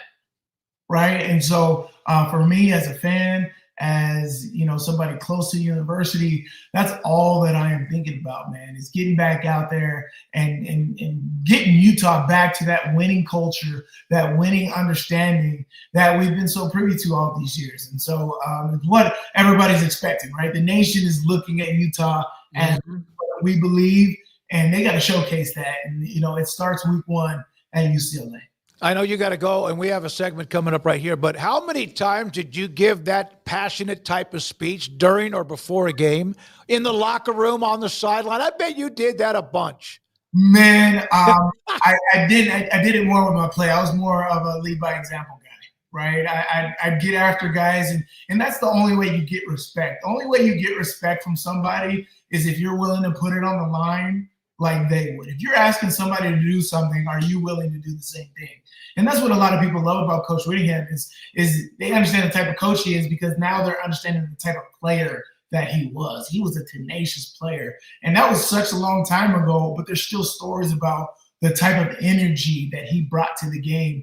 And you can tell that in the way that he speaks. And as a leader, as a captain of the team, that's the only way you'll get respect, is if they know that you're willing to put it on the line for this team, or you're willing to do what they are asking you to do. And that's one thing that my teammates would never put in question. I was always willing to do the most so we could come out of there with the win. And I hope that that's all Utah men, anybody that comes to this football program, they have that mindset. They have that intuition. They have that type of humility going into a football game, that it's my band of brothers and we're going to come out on top. We're the only people that's going to win. And my grandma always used to say there's always got to be a winner and a loser, but damn it, I hate that. I'm going to win every time. Sly, thank you, buddy. Great to have you on again. And we will, when we get kind of close to August or whatever, even before then, we'll bring you back. Love the knowledge and insight. Thank you very much for your time. Appreciate you guys. Sly Sylvester, Utah linebacker, and also a part of KSL Radio, with us on 365 Sports. When we come back, Craig Smoak Off the Radar. Kyle Yeomans will join us. Mickey's not available today on the Cowboys, and George Pickens will have Kyle Yeomans to do that today at 5. We also have Paul's Top 5 and the poll results from Andrew Valade. This is 365 Sports. Waco Custom Marketplace, your hometown grocery store on Lake Air Drive in Waco, and a full-service butcher shop and a full-service bakery. They have select, choice, and prime New York strip right now on sale. St. Louis style ribs, pork ribs, the baby back, and also even pork spare ribs available, and those are on sale. And I mentioned this the other day, the bacon ends and pieces. My good friend Eric showed me one time how to do that, and it's absolutely, if you don't want to get addicted to something, then don't get the baby or don't get the bacon ends and pieces, because it is absolutely delicious. The Bauer family, a hometown grocery store, they distribute and feed a lot of the restaurants with what they have as product for them to cook for you when you enter and also enjoy the food at a restaurant. Waco Custom Marketplace, 425 Lake Air Drive in Waco. In our logo and advertising, we say we are people that you can count on. What does that mean? It starts with providing a quality vehicle and quality service at a fair price. But it also means we do what we say we will do, and we treat people fairly with respect. It starts by hiring great people, good local folks who work hard with a caring attitude. Our employees are the real reason we are people that you can count on. Put us to the test and see for yourself that at Richard Car Motors, we are people you can count on. Parenting is full of surprises. You never know what to expect. So after our son was born, I called my Texas Farm Bureau insurance agent to set up a life insurance policy in case something happened to me. Sawyer is now 2. And we'll soon have a sister. There's no one else I would trust with protecting my family. Stop by and see our agents at one of our 3 McLennan County locations. Coverage and discounts are subject to qualifications and policy terms and may vary by situation. Developed by Startup Waco, a nonprofit organization, GXG is a program designed to support the entrepreneurial development of Baylor University student athletes through NIL activations. The program helps student athletes maximize their platforms and offers a comprehensive support system for them to create and grow new businesses that not only benefit themselves, but also uplift the local economy. Fans who wish to support student athletes can donate to GXG via the GXG NIL Fund, BaylorBears.com/GXG. Contributions to support NIL activations through GXG can be made at BaylorBears.com/GXG. For more information, follow at GXG_GreenXGold on social media and visit the official website www.gxg.startupwaco.com. GXG, empowering student athlete entrepreneurship and uplifting the local economy through NIL activations. Riverbend Liquor and Wine now has 2 locations to serve you. The original on Lakeshore Drive at North 19th Street and the brand new spot in downtown Waco at 600 Franklin Avenue. If you're looking for the best in craft beers or local Texas bourbons, then the original is the place to be. And for the latest trends and online phenomenons, head downtown to the Franklin location. Either way, you're going to get the same great variety, customer service, and speedy experience. Check out both locations on their Facebook and Instagram pages, Riverbend Liquor and Wine, Lakeshore Drive at North 19th Street, and now downtown on Franklin Avenue.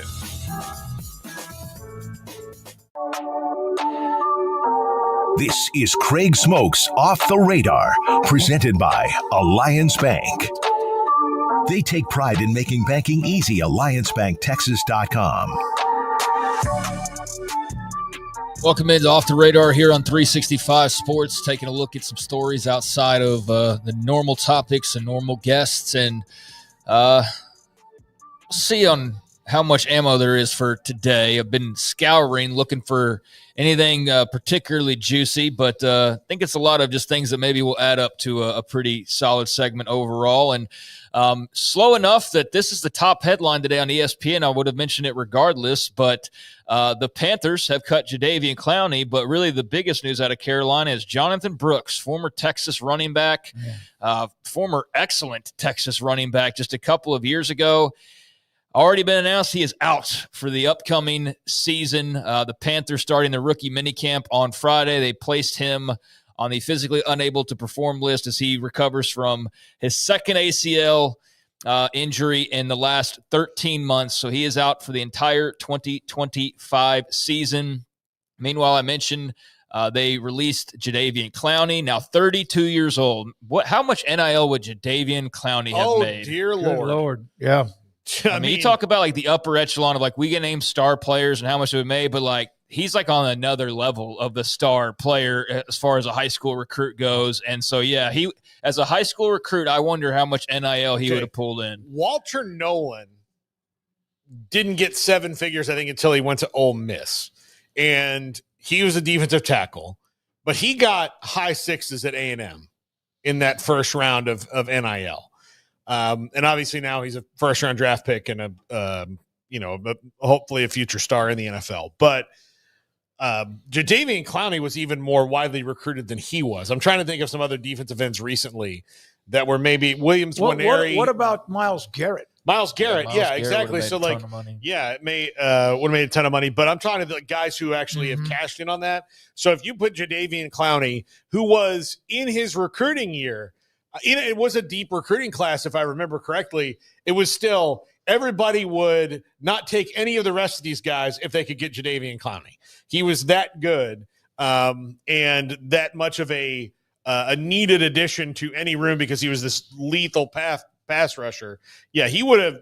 Yeah, he would have made so much money. Oh, it would have been a ridiculous amount of money. So he is only 32 years old. We'll see where he ultimately ends up as far as the remainder of his NFL career. But those were a couple of moves and a couple of very notable college football stars from recently. And in Clowney's case, like 10 years ago now at this point. I mean, he's been around for a while. Jonathan Brooks, though,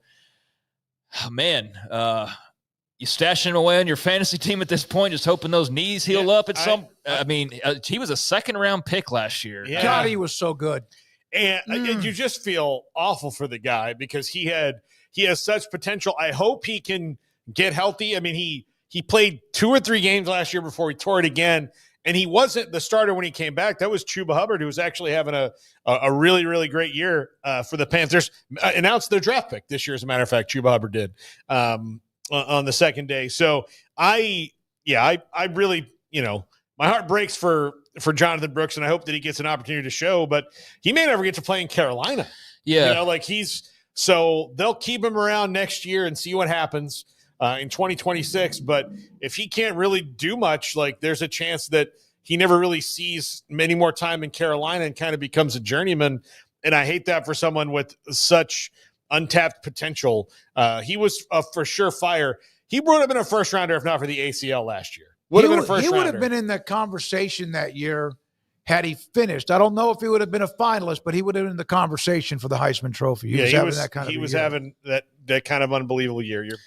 So we knew that he was hurt at the end of last year, and so it's just official that all of these mini camps and whatnot are starting up. So you're seeing some of the releases out of it, and so that was just a couple of really notable former college stars, tying them into today's news. And with that, I mean, this is a great day to sit here and take the extra time that we have because there's not just a bevy of stories. Okay, so Jadeveon Clowney was the #1 overall recruit in the 2011 class, and I'm looking at rivals for this. So the rest of the top 5, we can just go there. Curtis Grant, linebacker, Ohio State, was the #2 overall player in the country. George Farmer, USC wide receiver, was the #3 overall player in the country. Cyrus Kwanjo, big offensive tackle, went to Alabama, #4. And DeAnthony Thomas, the super-duper athlete who went to Oregon, was the 5th highest-rated player. Not like a whole lot of star power there, is there? I mean, like in terms of how it's all translated all of these years later, not a Heisman Trophy winner. Clowney definitely made the most noise out of everybody. And like D'Anthony Thomas had some cool moments and things like that. But God, he could run. That was the top 5. I see a couple of big names in the top. Well, 6. 6 is Lyle Collins. So he went on to have a pretty nice career. Yeah. Clinton Dix was the #7 player. Florida State safety Carlos Williams was 8. Georgia defensive end Ray Drew 9, and then Texas running back Malcolm Brown, who was a part of with Jonathan Gray as well. They got them in like back-to-back years. San Antonio Steel High School, I think. That was the top 10, and we've seen some of these guys around the NFL a bit, but I wouldn't say there's anything like just mind-blowing in terms of the top 10 players from that particular class. I am scrolling through ESPN's top just to compare top 100 players, and I don't think the evaluators did the best job in 2011. Maybe I'm not. just gonna tell you, I see here on this is just their list. Ryan Shazier, 81, down there, but like the guys in between him and some of the other ones are, I don't remember them at all. Yeah, I remember hearing their name like on signing day, and from signing day till this moment right now, I don't remember them at all. Yeah, there's a lot of names that I recognize and I remember some of their recruitments, but just not a lot in terms of what they actually accomplished, like from then until even, now, obviously, as we get into this topic, because Jadeveon Clowney is now looking for another NFL team at 32 years of age. But either the evaluators missed or the 2011 class just wasn't all that great. I don't know which one it actually is, but at the top of those Rivals 100 rankings, yeah, it was not a year that you're going to put in the Hall of Fame books, that's for sure, as far as guys making big impacts. I saw where Adam Cook, the former coach for White House, for Patrick Mahomes, was discussing Patrick Mahomes' ratings when he was a senior. And he said whoever did their ratings that year, no matter what we kept telling them or what they actually saw on tape, should be fired. So it happens, yeah. Yeah, I wasn't a talent evaluator. I'm still not. So I wasn't going to be able to sit there and talk about his footwork and do all those things. I just know that he was doing stuff at the next to highest level classification in Texas high school football, public schools, and was making people just look stupid and doing weird, crazy things that now we see him do all the time, and he's still doing them in the NFL. And I know that Cliff got on him early and obviously landed him, and I know that Browse and Baylor back then at least paid some attention, and I know there were other schools that came along, but like I just felt like he was always massively underrated. I didn't understand it, and I just thought I didn't know any better. I just thought like I'm way overrating him because I just see him every week, and they must know better than me, and I don't think they did. I don't think that they did all these years later. I just flipped over to 2012 just to compare, and of the top 50, 16 of these guys are still at least still in the NFL. So 2012 was a much better evaluated class. Yeah, well, Jadeveon Clowney's had a nice career. I did, when I was scrolling down, did see one player that speaking of Patrick Mahomes in White House, they had a wide receiver that Oklahoma fans will remember, Trey McTwire, who was the 21st ranked player in the country. So this was he was a little bit older than Patrick, and he was a bad mofo in high school. Yep. Him and Patrick were like ships in the night. They passed each other as far as like him throwing to Trey. But Trey just had issues and never made a dent at Oklahoma, and I thought he was going to be the greatest. He's still one of the best receivers I've ever seen in watching 25 years of high school football. So, yeah, that class was boo-boo. So, anyways, there you go. Jadeveon Clowney needs a new team, and Jonathan Brooks needs to get healthy. Yeah. Would you like to recount why Trey McTwire was removed from No, I remember he went to a girl's apartment. Yeah. He like fondled himself in front of her. That was one incident. Well, and that's when then all of a sudden people go like, oh yeah, he was always kind of strange. It's like, so where, like, when he's getting talked up and not in trouble, you're like protecting him, and I get it to an extent, but all of a sudden, like, that's not surprising to you that he like showed up at a girl's apartment and was like touching himself on her front porch. Like, that's not surprising to you. Those are the things, like, I remember like when the Harvey Weinstein trial was going on, they would say some of like, now they all have all sorts of like thoughts, right? The weird, terrible things he would do, and some of them were like in public at parties, and you're like, so you're just, this guy is so powerful. They're like, hey, is he doing a terrible thing over there in the corner? And you're like, Harvey. Harvey. As long as he green lights my movie. Let me tell you the worst. Well, it's not the worst. The worst was he got himself in trouble because of issues. But so I did a blog with him all the way up until he committed to Oklahoma, all the way through his senior year. He had an unbelievable year. It was ranked like right behind maybe Shipley for some career records. But because I did not recognize his father's stats, he had an attorney contact me to take down the blog on my high school website because he was that mad when the official record was, I believe it was Shipley, not Trey McTwire, who was like 35 yards away from the all-time either catches and yards or both. It was kind of a bizarre story. So elsewhere, baseball's first manager has been fired as the Pittsburgh Pirates have decided to go ahead and make a change at manager. Derek Shelton let go after 6 seasons by the Pirates, who are mostly well known for having a super popular starting pitcher on their roster who's dating a super popular influencer / LSU gymnast. And he's been great, of course, but the Pirates, not so much. So as they sit at the very bottom of the National League Central at 12-26, they are dead last, and by 7 games, by 7 games behind fourth place Milwaukee. They are not the worst team in Major League Baseball, but they are one of the worst teams in Major League Baseball, and so they've gone ahead and made a decision to fire their skipper. So there's the first. Won't be the last, but it's pretty early, so you know it's bad. They don't have – okay, the manager's not the problem with them. They have a very exciting center fielder in Oneil Cruz, who's one of the leaders in stolen bases in the league. Power, average, defense. Like, he's 5-tool player. They have him. They have Spencer Horwitz, who's on the injured list right now at first base, who's a legit power hitter. They have Paul Skeens, who's really good. They've got a catcher they're super excited about in Joey Bart, who's just come up as well, and they've got another catcher, I believe, in the minors that they're fired up about too.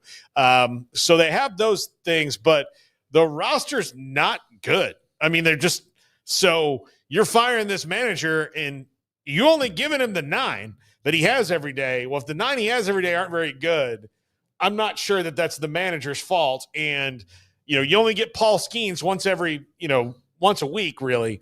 So, this is year 2 of exactly. Skeens, and you're not going to win a World Series this year. Yeah. So. I mean, like basically they're just like, hey, every 5 days people will get excited to come out here for the next 6 years until Paul Skeens goes to the Dodgers. Yeah. That's pretty much. Yeah. So. Pretty much. That's where he's going to end up. So I'll make it quick here. I got one other just note from baseball, and it's more a question to ask Paul, but I know we got Kyle coming up, and I need to run down the playoff schedule. So just very quickly, what are your thoughts on Alex Bregman and his start as a Boston Red Sox?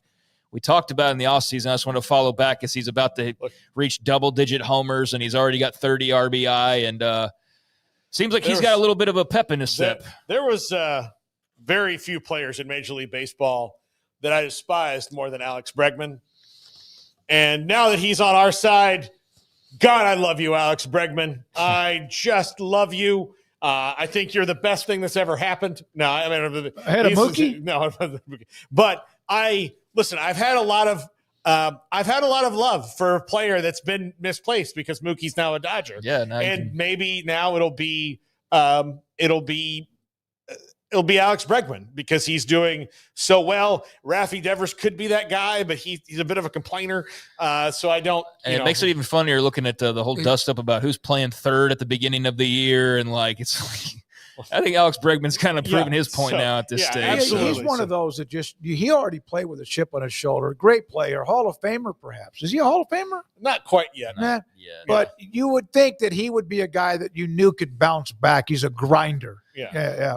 Very good. So I'm glad that I can actually enjoy him because he's no longer an Astro. So I can actually appreciate his game a little bit more instead of having to root against him and feeling like he's a total punk and, whatever else. But all right, real quick, running down hockey. Last night, Dallas Stars, big win for the Stars at Winnipeg, 3-2. Another big game from Rantanen, and the Stars now lead that series 1-0 as they opened it up. So, Garrett, did you have any thoughts on last night's win? Another impressive performance, like you said, back-to-back hat tricks for Rantanen. What he's been able to do right now has been historic. His playoff performance has been historic, and I honestly don't think Dallas gets past Colorado if he's not on the team. So it's been fun to watch him in the playoffs. Yeah, you wonder with the way the Colorado series went, especially that last game, if that just launches them into the finals. But they did get the win on the road. You thought we were done punishing you with just the tariffs, Canada. Yeah. No, we're coming at you for the thing you love the most. Well, don't celebrate too soon, like in the Cup over the summer. That 8 or 9 game losing streak is not even a part of the conversation. Nope. They just nuked it. So Stars win last night, but tonight you got Hurricanes at the Capitals at 6. That's a game 2. Carolina won the first game, so they're trying to take 2 on the road.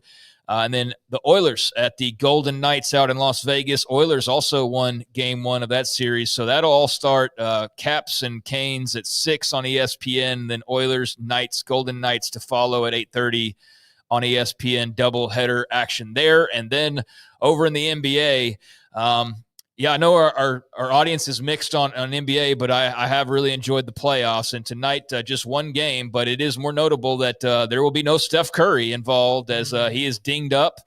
Had a hammy issue the other night early on against Minnesota, but Golden State sans Curry will be out there against Minnesota tonight, 7:30 on TNT. Golden State did win game number 1 despite the injury, so they'll try to take another one on the road, and that starts, if I didn't mention already, at 7:30. So got a trio of professional games, not to mention baseball and whatever else going on tonight. Anthony Edwards, one of my favorite players to watch, got called out after game 1 by his coach because he didn't like his effort level. So angry AE and no Steph Curry. For multiple games, I should say, with Steph. It's going to be multiple games. So I guess you win this series and you hope that he can be back for the next one, but that'll be later on tonight. If he can somehow just sweep right through it, then you might get multiple days even on top of that. And then there was the story of Paul Pierce, who on a television broadcast, you want to give that, Craig? Go ahead. No, go ahead. I wasn't going to talk about it. Go ahead. Well, we'll take a break. We'll come back with let's go right he's going to go straight to Kyle Yeomans. He Kyle hasn't jumped on Yeomans. yet. Okay. Okay, then we can take Go ahead, Craig. Give the Paul Pierce story. I thought it Don't was have great. the story. Oh, yeah. Go ahead and do Paul Pierce. So on a broadcast, he mentioned that if the Celtics ended up dropping 2 games to the Knicks, that he would walk, I think, to the studio, which is like 8 to 12 miles. He had to do that this morning, documented it. The Knicks put it up on their one of their feeds, and he's sweating bullets, but he did it. The Celtics' effort level has been very much a fat and happy defending champion. Like they're kind of relying on what they know. Now, at the end of the game last night, Jason Tatum, who had a really bad second half, went coast to coast on a dunk, and I thought that was going to wake the Celtics up. But the Knicks are playing they're playing as if James Dolan isn't their owner anymore. I mean, they've got a fire and a spirit to them that emanates from Jalen Brunson. But man, Karl Anthony Towns was great last night, and OG Anunoby was really great in the first game. So I've enjoyed watching the New York Knickerbockers quite a bit. Yeah, no, that brings back the great memories of when I was a kid. Earl Monroe and Walt Frazier, Willis Reed, among many others. The NBA, and I know Adam Silver knows this, he needs to get back to this. How it used to be is in the era that Craig and I grew up, in particular in the 90s with Jordan. It felt this way every night when you watched the game because it was that intense era. It felt like playoff games every single night. Now it doesn't because of load management. Oh, it does. It does now. But they're not load management in the playoffs. No, so you have to wait till the playoffs. But the regular season needs this kind of feel to it. But if I turned on Knicks and Celtics on February 9th, and it's like, well, it's right before the All-Star break. Brunson's going to sit down. Tatum's going to sit down. Do you like that guy that they drafted at the end? He's going to get 20 minutes tonight. And you're like, well, this is not what I signed up for. Like, hey, we're going to do an Avengers movie. No Spider-Man. Why? Come on. Give me what I want to see. Yeah, I saw that 2-0. And by the way, just a note. I just saw this, just posted on my Travis Hunter got his degree today, graduated today at the University of Colorado. The guy did everything really well and also took advantage of his time in college to get the degree. When we come back, Kyle Yeomans, DallasCowboys.com. We have the top 5 around the corner. We hope that, depending on the schedule, that we look into another team in the Big Ten and their schedule for 25 to kind of look at it. This is 365 Sports. Automatic Chef is your local vending, office coffee, and micro market provider, delivering outstanding service to break rooms all over Central Texas for over 50 years. Automatic Chef brings the best products to your location at the best prices. With hundreds of choices in fresh food, coffee, snacks, and drinks, let Automatic Chef tailor a break room solution to your needs. Make break time great again with Automatic Chef. Automatic Chef Canteen, 6900 Imperial Drive in Waco, or online at automaticchef.com.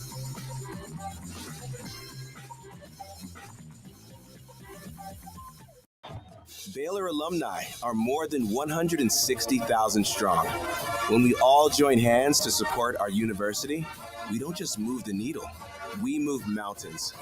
Working together, we create life-changing opportunities for students on the field, in the classroom, in the laboratory, and in life for generations to come.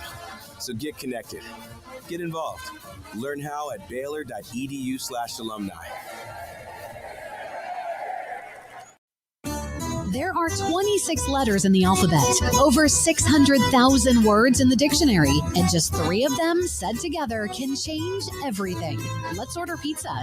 Those 3 words lead to dough made from scratch and 3 fresh signature cheeses that blanket golden crust in a heavenly melt on Marco's Pizza that'll blow your mind. So visit marcos.com to order and stop by Marco's Pizza in Belmead, China Spring, Woodway, and in Robinson. Marco's. Pizza lovers get it.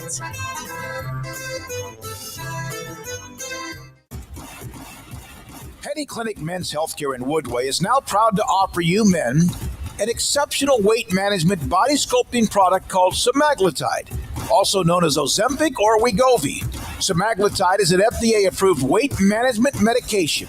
Once-a-week injections of this powerful medication offers an average body fat weight loss of 20% within the first year of treatment. In addition to body sculpting, semaglutide also normalizes blood sugars and has the clinical research proof of reducing blood pressure, cholesterol, stroke, and heart attack risk. If you're like most men and you have stubborn fat that will just not respond to typical diets and exercise, then help is finally here. Semaglutide, affordable, highly effective. Google search Penny Clinic Waco and reach out to the Penny Clinic team today for a free consultation with Dr. Petty to see if semaglutide is right for you. Go to pennycliniclowt.com.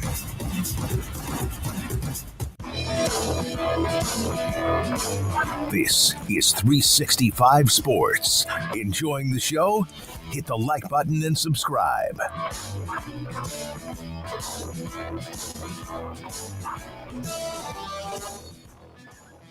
Still waiting on Kyle Yeomans, DallasCowboys.com. I know he's been cutting some podcasts, recorded some podcasts, and was hoping to get him on for a quick hit on George Pickens and also the Cowboys moving forward.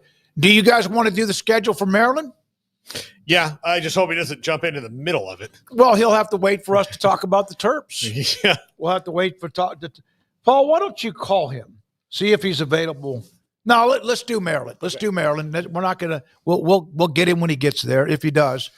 All right, Craig Smoak's been looking at various schedules. It is the Big Ten and it's Maryland. The Terrapins. Yep, so Maryland last year 4-8 in the Big Ten. Mike Loxley and company finishing near the rear and trying to have a better season this year as they kind of just get lost in the shuffle of the Big Ten, especially with a lot of the newer teams. I mean, I think they fall even further in your hey, rattle off the number of teams that you can name in the Big Ten. I think that now they're a couple slots back from where they typically have been, because now you're thinking about Oregon first maybe, or Washington, or even USC or Cal. But the Terps looking to improve drastically and not finish ahead of only Purdue in the final Big Ten standings like they did last year. So taking a look at their schedule for this season, start off on Saturday, August the 30th. And again, this exercise is just looking ahead. No breakdown, no official prediction, no nothing other than just who does Maryland play this year and what's interesting about it. So FAU right out of the gates in College Park on Saturday, August the 30th. The following week, they are back at home, as they will be for the first 3 games of the year, with perhaps one of the easier schedules in the country. Maybe not. We'll see, I guess. But Northern Illinois rolls in, followed by Towson on Saturday, September the 13th. So FAU, NIU, and Towson, your first 3 games of the year for the Maryland Terrapins. Their September slate is not over just yet, as the following week, 4 games in a row, they will play at Wisconsin, their first road trip of the year. Also start to get into Big Ten play. So that will occur on Saturday, September the 20th, will be their 4th straight game, and then they will head into a bye week in that final weekend of September. So FAU, NIU, Towson on the at home, and then they go to Wisconsin, and that will be their big conference and first road trip test. Yeah, they should be 3-1 bare minimum out of this first 4 games. I'm curious to see Florida Atlantic this season. I know that they've been kind of pushing some resources to the table on their football program. But I still think it's going to be some time. They should be 3-1. And this schedule is not overall just awful for them. But Maryland, since they joined the Big Ten, has just kind of been there, Craig. And but yeah, I mean, if you don't beat FAU, NIU, and Towson before you got to go to Camp Randall, I think Mike Loxley's got some problems. Yeah, they're over under, I think, on wins. Last I looked was 4.5. So you think like 3 of them could happen in the first 3 weeks, and that doesn't bode very well if everybody else sees that in Vegas and they're like, yeah, 4.5 sounds about right. It means you're thinking they can squeeze out a couple more wins in their final 8 games. But what does that look like? Well, after they take that first break, they return on Saturday, October the 4th, and they have a 4-3-5 schedule. So one of the more balanced schedules that we've had with these 2 bye-week slates. And in that 3-game middle section, they will be back at home for the 4th time in 5 games as they play host to the Washington Huskies. The following week, home again, as they will welcome in Nebraska on Saturday, October the 11th. And then in the final game before their second bye week, they will travel all the way across the country to the Rose Bowl to take on the UCLA Bruins. And so they are 7 games in, 5 of them at home, and then trips to Wisconsin and UCLA. Yeah, Washington, I think, will be much better this year. I'm a believer in Nebraska, even though Smokey isn't. I'm not a believer in UCLA. So these are tough games, I think, but all these should be winnable. I mean, Wisconsin, Washington, Nebraska, UCLA are all in the same spot, at least from last year to this year, that Maryland is, right? Yeah. If any of those 4 schools have, if 2 of those 4, you would expect 2 of those 4 schools to have an uptick, whoever it might be, whether it's another year with Wisconsin and Fickle, or Washington with Jed Fish second year. Think about Matt Rule, year 3. They could lose every one of those games, and yet again, I think there's just such a soft midsection of the Big Ten. It's hard to kind of figure out what they're going to do.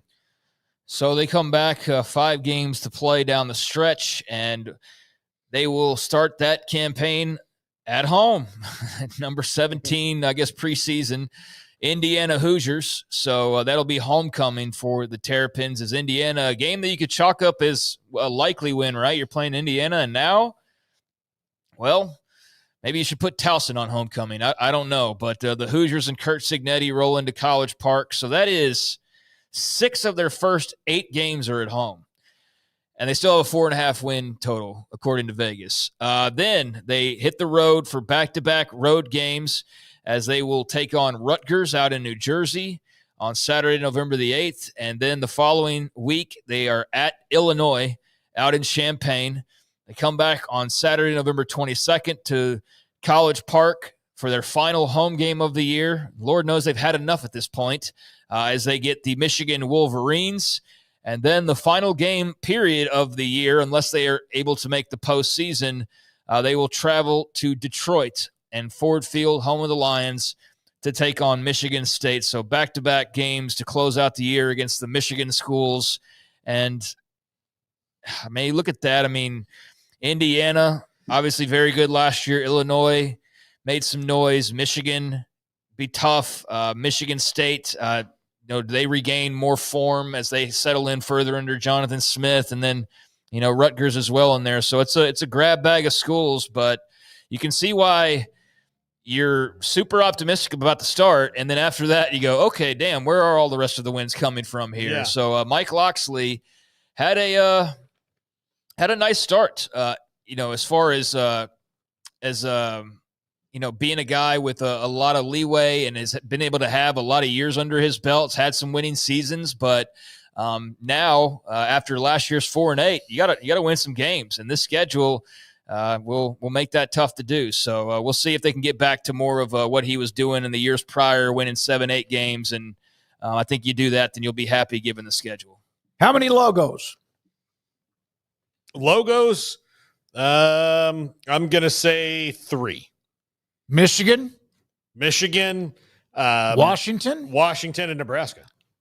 Well, yeah, Nebraska's a logo. It's a logo. It's a logo. It is a logo. No offense to Wisconsin and Michigan State, who are probably right outside that, but yeah, it's a logo. But yeah, Michigan, Washington, Nebraska, certainly logos. We discussed the Big 12, and there's just a lot of teams that all could be about the same because you never know from year to year. And the way it's been, you hope that maybe 3 or 4 teams will step up and be 9, 10, 11 win teams year in and year out.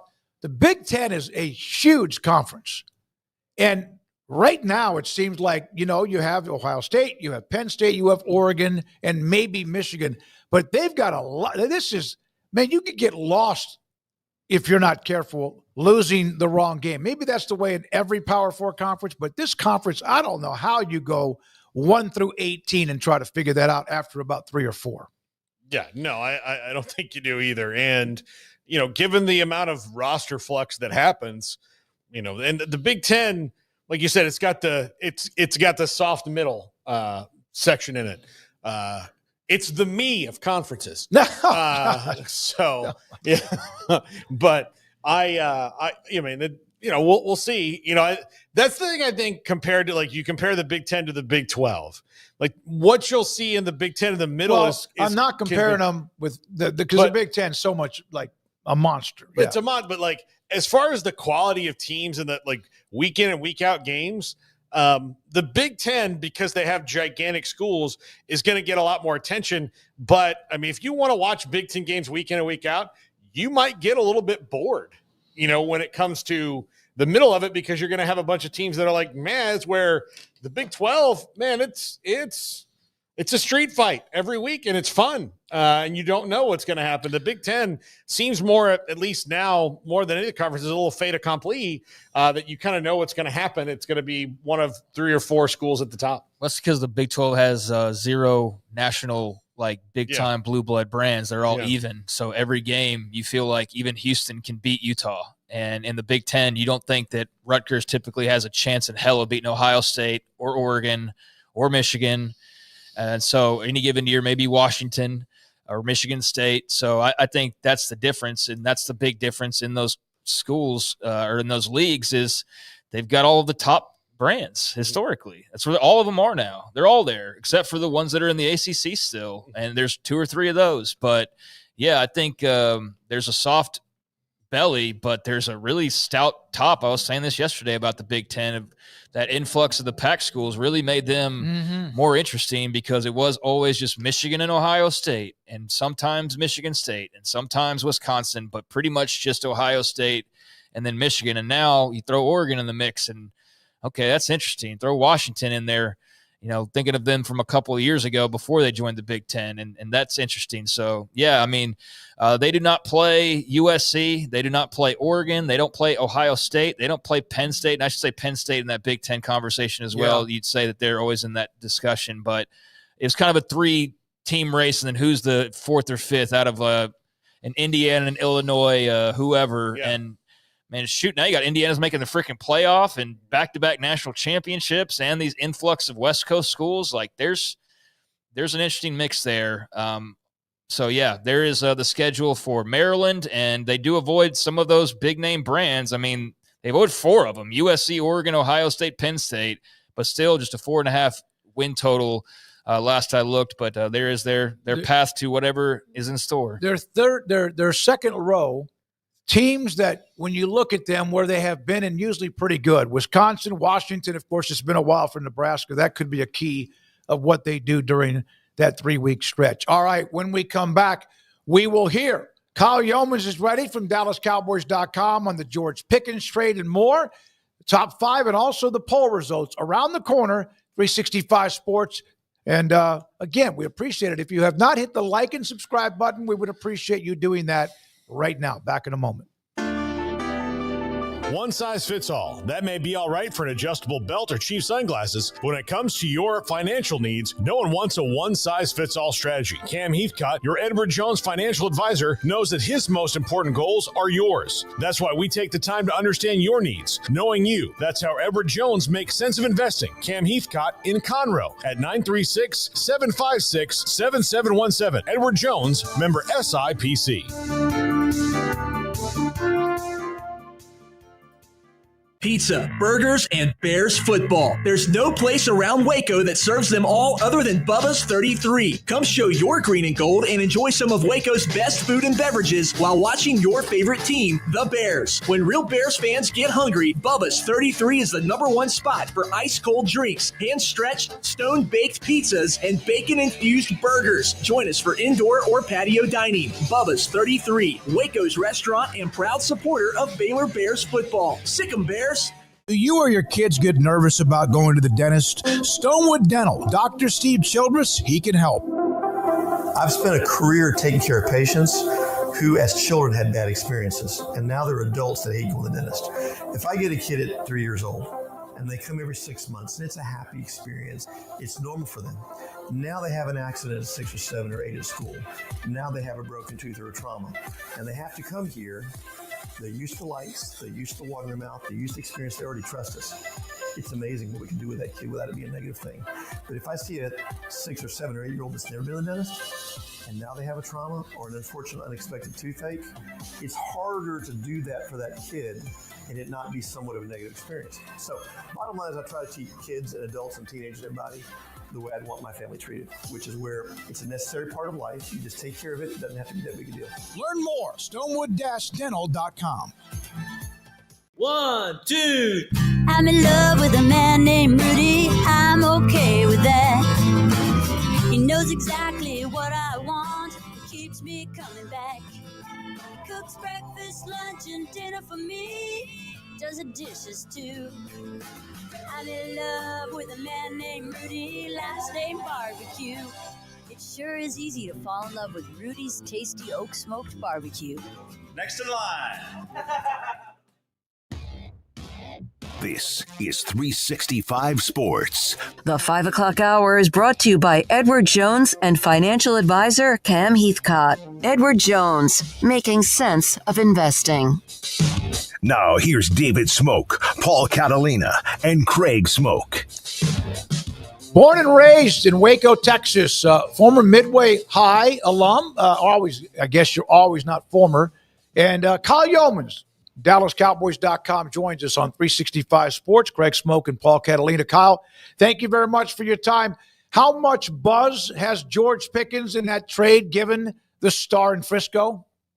Well, plenty of buzz, Smokey, because one, you get a wide receiver, two, it's positive news going into tonight's ACM, the Academy of Country Music Awards. So there's a ton of buzz around the Star, so much so that Jerry was landing his helicopter on the practice field just about 15 minutes ago with tour buses surrounded, having a conversation with George Pickens and the media this afternoon. Lots going on throughout the building today. Kyle, this is kind of the yin and yang of the Cowboys, like all in one player, in that fans complain, and very rightfully so, that they're not very aggressive when it comes to player acquisitions. This was an aggressive move, giving up a day 2 pick for a guy that has 1 year left on his contract. And the reason he has not been extended by his previous team, in spite of the immense talent and potential he has and production that he's had, is that he's mercurial, to put it one way, maybe a little bit immature. They've sometimes been successful with this. They've not always been successful with this. This is I don't want to say a perfect storm. This is a storm brewing. How do they navigate through it and make sure that everything works out for this? Because on paper, football-wise, it's a really good move, but there's a lot more layers to this.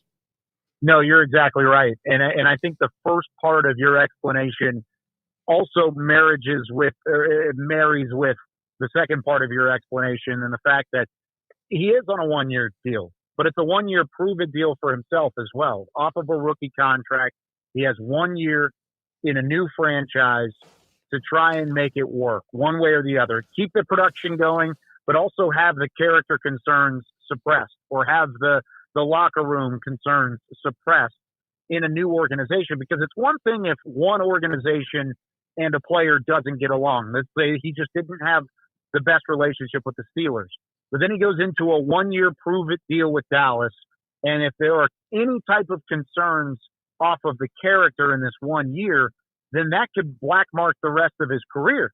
That could be a negative impact on what he could do in a new contract setting, in a new negotiation setting. So it's in everyone's best interest, the Cowboys' interest, the best interest of George Pickens, to have a good, solid relationship for the entirety of the year, because George Pickens at the end of the day wants to get paid, and he wants to have that second contract pay out the way that it definitely could, like you said, with the production, with the talent, with the upside of a 25-year-old who won a national championship at Georgia, has had 1,000 yards receiving, and just had some incredible highlights during his time in Pittsburgh. Now he gets a chance to be a number 2 or a 1B, however you want to put it, next to CeeDee Lamb, and put up that same production, but also marry that with having the positive impact throughout a locker room. I think that's an underrated part of this deal. The 1 year side of it actually works out for both parties.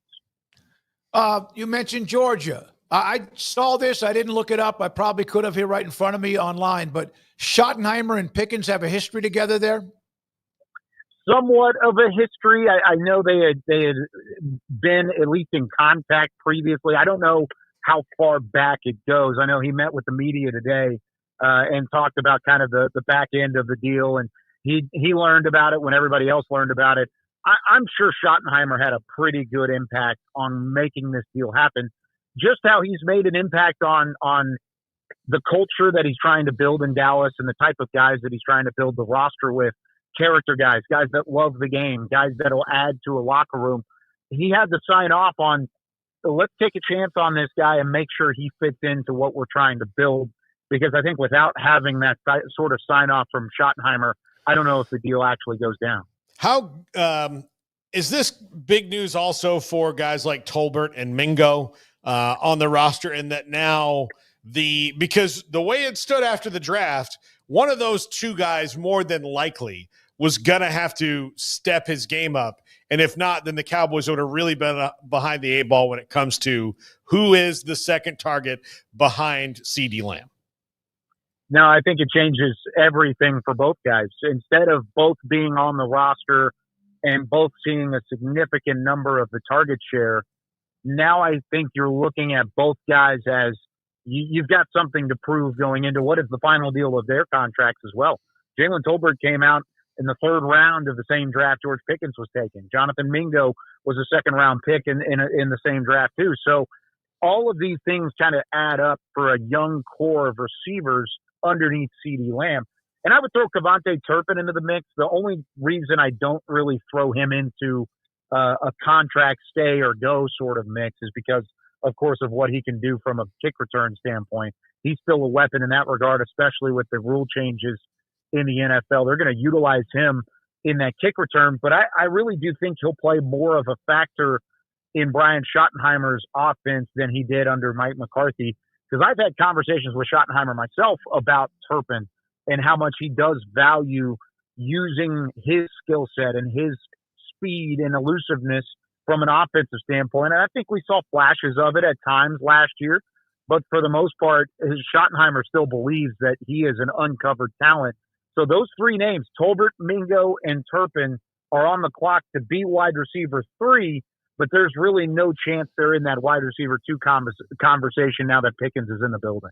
Is he a diva? Is he a normal, like, skill position wide receivers? A lot of them are diva, or is he beyond the diva? I think there's a little extra fight there from Pickens, and there is diva in certain receivers here and there, and that's just part of the nature of the position. You guys have been around this forever, going all the way back to even the young Randy Moss days. I mean, some people would call him a diva at times, and he certainly was at times, but he backed it up with his play. I think Pickens can back it up with his play, and he has through the first couple years. He's only missed 3 games due to a hamstring injury last year. So the availability, the ability, all of those things kind of add up for Pickens. Where you want to see him take a step back is you want to see him maybe take the team first mentality as opposed to the individual first mentality. At times you want a guy to kind of stir things up and to be a next level fighter and to have a little edge to him. In this scenario and in this team, it's really a team first mantra he's going to have to find a way to suppress all those other options that he may have had in Pittsburgh and fit into what Brian Schottenheimer and this Cowboys staff is trying to do. Kyle, I mean, like, there are things that they need to figure out. I mean, the linebacker competition is going to be, really, really watched, because you've got to figure out who else is going to start and all of that. Defensive back needs some more depth, and there might be a veteran coming in that regard too. Mm-hmm. But one thing I know that everybody's excited about Jaden Blue, and as well they should be, but he is not now, nor has he ever been, a bell cow running back. He reminds me more of Tony Pollard early career, especially in the role the Cowboys should expect from him in his rookie year. They do not have a number one running back on that roster right now. Now, they can tell me that it's Javonte Williams and Miles Sanders, but I have my doubts that those guys will even reasonably make the roster. Would it shock you to see them make another move for a true running back if one comes available to them? Not at all. I think they do need to make a move for a running back, whether that's sign a guy on the free agent market. I know there are a couple names out there. Nick Chubb has been one that they've been linked to, or not linked to, but rumored around Cowboys circles. They want them to be linked to Nick Chubb for the most part. But you and I are, it's funny because you said exactly how I see this running back room. I think it's a competition between Williams and Sanders to see who is the veteran that sticks around past training camp. Blue is the up-and-coming home run threat that could possibly earn more carries if he does well enough with the carries he's given in a limited facet early in the season. So I'm looking at Blue as a growth potential at the running back position, not a bell cow, nor do you really want him to be a bell cow, because you want the home run ability, you want the acceleration, the speed, and the change-up pace from some of these other more physical backs. And I think that's why they paired him in the rookie class with a guy like Phil Maffa, who's going to have an uphill battle to even make the roster himself. So with all of that being said, I think they've fixed wide receiver too. I think they've done a nice job of building some depth at other spots like edge rusher and corner. I still look at the running back spot as a whole, in my opinion. And that's nothing against Javonte Williams and Miles Sanders, but for the way that this team says they want to run the ball, the way that Brian Schottenheimer has clamored for, we are going to be a physical football team up front. They drafted Tyler Booker. That's great. But now who are you going to hand the ball off to? And I don't know if there's a ton of confidence, at least from the outside looking in, on the guys that they currently have here. Can somebody emerge and become that number one back and become the bell cow? Absolutely. I don't think it's going to be Blue. I really don't know if it's going to be either Williams or Sanders. It may be an outside move that the Cowboys have to make in order to get one in the building. Kyle, last question for me is they get what they needed, which was a number two receiver. I think that term gets thrown around quite a bit, but they appear to get him. If it works out, that's great. Could they have, and this is not complaining that they got him, but could they have gotten what he never would have been a part of the conversation if Tetero McMillan was available. But in the end, does this scratch the itch for Cowboys fans? I see Nick Chubb out there. Or what, has this scratched the itch? To a certain extent, yes. I've seen, of course, there's the question marks around the character. There's a question mark around the fit in the locker room. But I like I said earlier, I don't have as many concerns about that as maybe the next person does. The one thing that I've kind of done, and I've gone back and looked at what the other options would be, right? Let's say they either took Tetero and McMillan. He falls to 12. He's there. You take him and you roll with it. Or they trade up and go get him, and they give up draft capital to go get Tetero and McMillan, which probably would have cost you your third-round pick. So no Savon Ravel as a possibility there at corner. So, or you stay and pick kind of like what you did. You stick with your best player available. Tyler Booker's going to make your offensive line physical. They're going to be young. You revamp your offensive line. Then you find some value at edge rusher. You find some value at corner.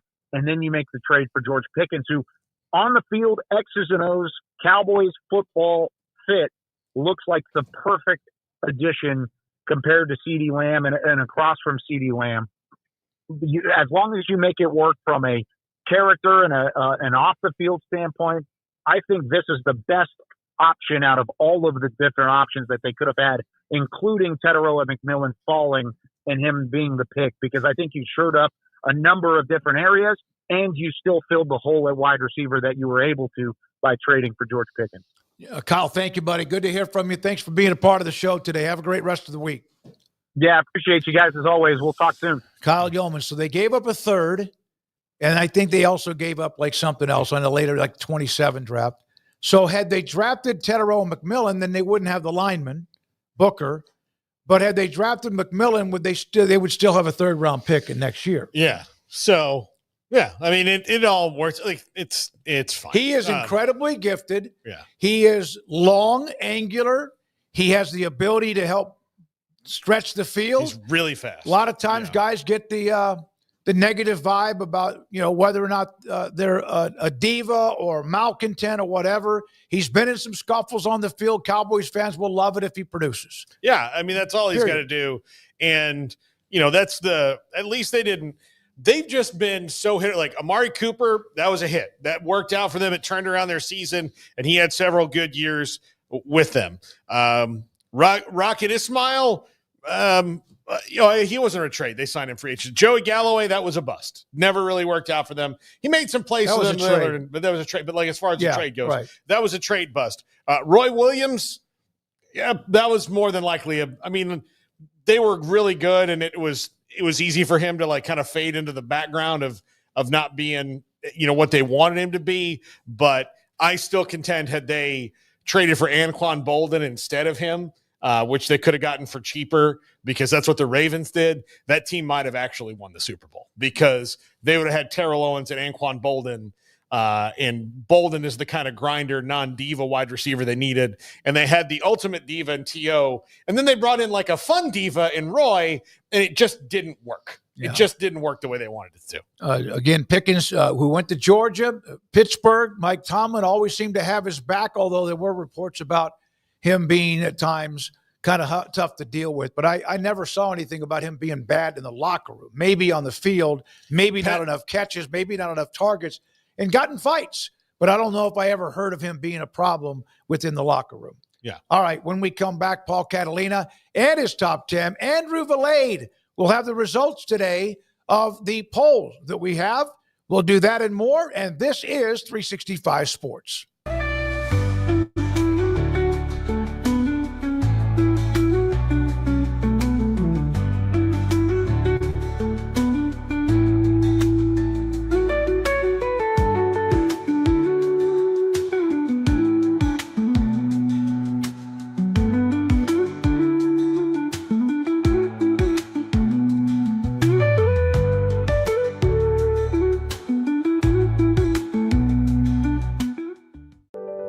Overwhelmed by your inbox? Clean Email is here to help. Organize, clean, and manage your emails with powerful automation tools. Say goodbye to spam and clutter and enjoy a stress-free inbox. Try Clean Email today at cleanemail.com. That's CLEAN email.com.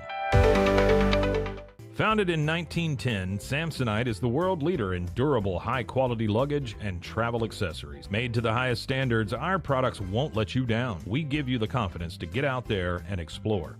Inspired by the past, devoted to the present, and built to inspire a multi-generational future, Samsonite is here to elevate your journey. Travel with Samsonite and pack confidence every step of the way. Shop now at shop.samsonite.com. Samsonite.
is Paul Catalina's Top 5.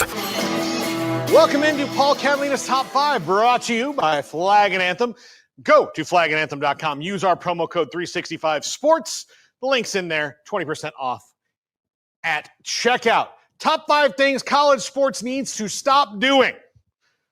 Relevant today because of all the big legal news. They need to stop trying to turn back time. Cher couldn't do it. She couldn't turn back time. She couldn't find a way. That's why she sang the song about it. You should do the same thing. Don't turn back time. You have to move forward. All the things that they're doing is an attempt to freeze time, stop time, go back to the old way. It's not going to happen. Have all the commissions and meetings and committees and whatever you want to do. They'll all wind up telling you the same thing eventually. You can't go back in time. Number 4, asking politicians to help you. First of all, come up with a plan yourself. Bring it to them and then see if it'll work, as opposed to having them who don't have the expertise in this, and that's not really their fault because they come from all different walks of life. You guys are the experts. You build out a plan based on how much you've lost and what you think you can win, and then see if they'll build one for you or codify it. That's not what they're doing. So this presidential commission, this is just the latest in the line of committee meetings and commissions and all this. It's nonsense. There's one answer, and we'll get to that later. But the commissions are all set up not to get to that answer and find the best thing for that answer. They're set up to find a way to make it more like it used to be. This is not going to help. This is nothing. Nothing. Again, nothing. I don't care that Cody Campbell and Nick Saban are really smart dudes who know a lot about this. And they can make some recommendations that might ultimately be in the final guidelines of whatever this turns out to be. But it's not going to be the answer, because the answer is only one thing. And we'll get to that in a minute. Number 3, being afraid of innovation. Look, you've expanded your conferences out. You've thrown caution to the wind when it comes to that. Now, some of the things you might have to do are not necessarily innovative in the new sense, but they could be innovative for the other sports that aren't football and basketball, like regional conferences again. Maybe make that a thing. Don't be afraid of scheduling partnerships. You're not in basketball. You shouldn't be in football either. Enhance the product all the way around. And if you're not afraid of innovation, you won't be afraid of playing other conferences and doing other big schools because you're not tribalistic with your conference. So stop being afraid of innovation. Number 2, leaving coaches out of decision-making. These are the guys who know the most about what goes on in the field. The fact that coaches are not involved in it is mind-boggling. Now, having Nick Saban on a presidential commission is a admittedly good step in the right direction. And I know most of you watching are saying, wow, are you giving President Trump credit for a good idea? Okay, sure. Every once in a while, sometimes that happens. But Nick Saban's also probably not going to push it as far as it needs to be. And he's also not a current coach. He's retired, yes, recently, but having current coaches who have boots on the ground now in the decision-making process before they have to react to what you've done, which is what they have to do now, will be better. But leaving the coaches out of this has always been a bad idea because not every president is like Baylor's Linda Livingstone that can live in the sports world really well. Some of them have no idea. Listen to some of the committee hearings where they call school presidents and they're like, look, my degree is in microbiology. I had 20 grants. I've made all this, and now I'm the president of Berkeley. And they're like, okay, well, what do you know about football? I know that we play it on Saturdays. That's what they know because they've never been made to know it before. That is an issue. So why do you not have coaches? Football, baseball, softball, basketball, track, all across having a voice in this. They need to. And finally, avoiding a CBA. Stop avoiding it. It's coming. The train is on the tracks. Either get on the train or get run over by it. And I'd rather ride in a train that's slightly uncomfortable than be hit by one. The NCAA and college leaders don't seem to get this because they keep getting hit by the train and going, man, I thought we'd get out of the way. No. Quit avoiding a CBA. This is your answer to all the problems. Yes, it's going to hurt, but so does going to the dentist sometimes. Would you rather not go to the dentist and just have an abscessed tooth, or have the abscessed tooth removed, put in an implant, be a little sad that you ate too much candy, and move on with your life? That's what you should do, but they won't. So stop avoiding the CBA, stop having presidential commissions, stop doing all this stuff, sign a collective bargaining agreement, and things will start to work out for you more evenly and better. But if the commission's a paying gig, I'd love to be on it. So put me on that thing, Trumpy. I got you, buddy. I'm ready to go. I've got the answer, and you won't have to spend as much resources and money. I'm Doge for college athletics. CBA, that's going to do it. Smokey's going to tell us the poll results right now. All right, Paul, thank you very much. A very energetic ending to that. Here we go. Here's what Andrew Valade put up the polls. And should Nick Saban co-chair the Federal College Sports Commission? 45% say yes, 35% no interest conflicts, and then not sure.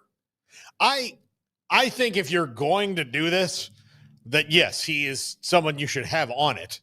But it should not be like there shouldn't be another guy like Nick Saban. So don't put Tom Osborne. Yeah, don't put him. Who wouldn't do it? He's too old for no, that. but like don't put him on there. Don't put Tommy Tuberville on it. Don't do those things. Like that's not going to help. So you have one of Nick Saban, you have one of Cody Campbell. Now get some other people that represent other interests in there.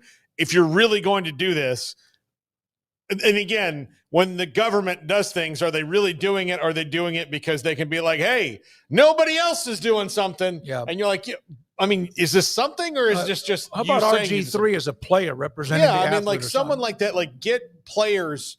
You have to, I think it'd be current players, current coach. Like you've got a football coach who's current enough, even though it's only been a year with Nick Saban. He's current enough. He understands it. But give me a women's coach. Don't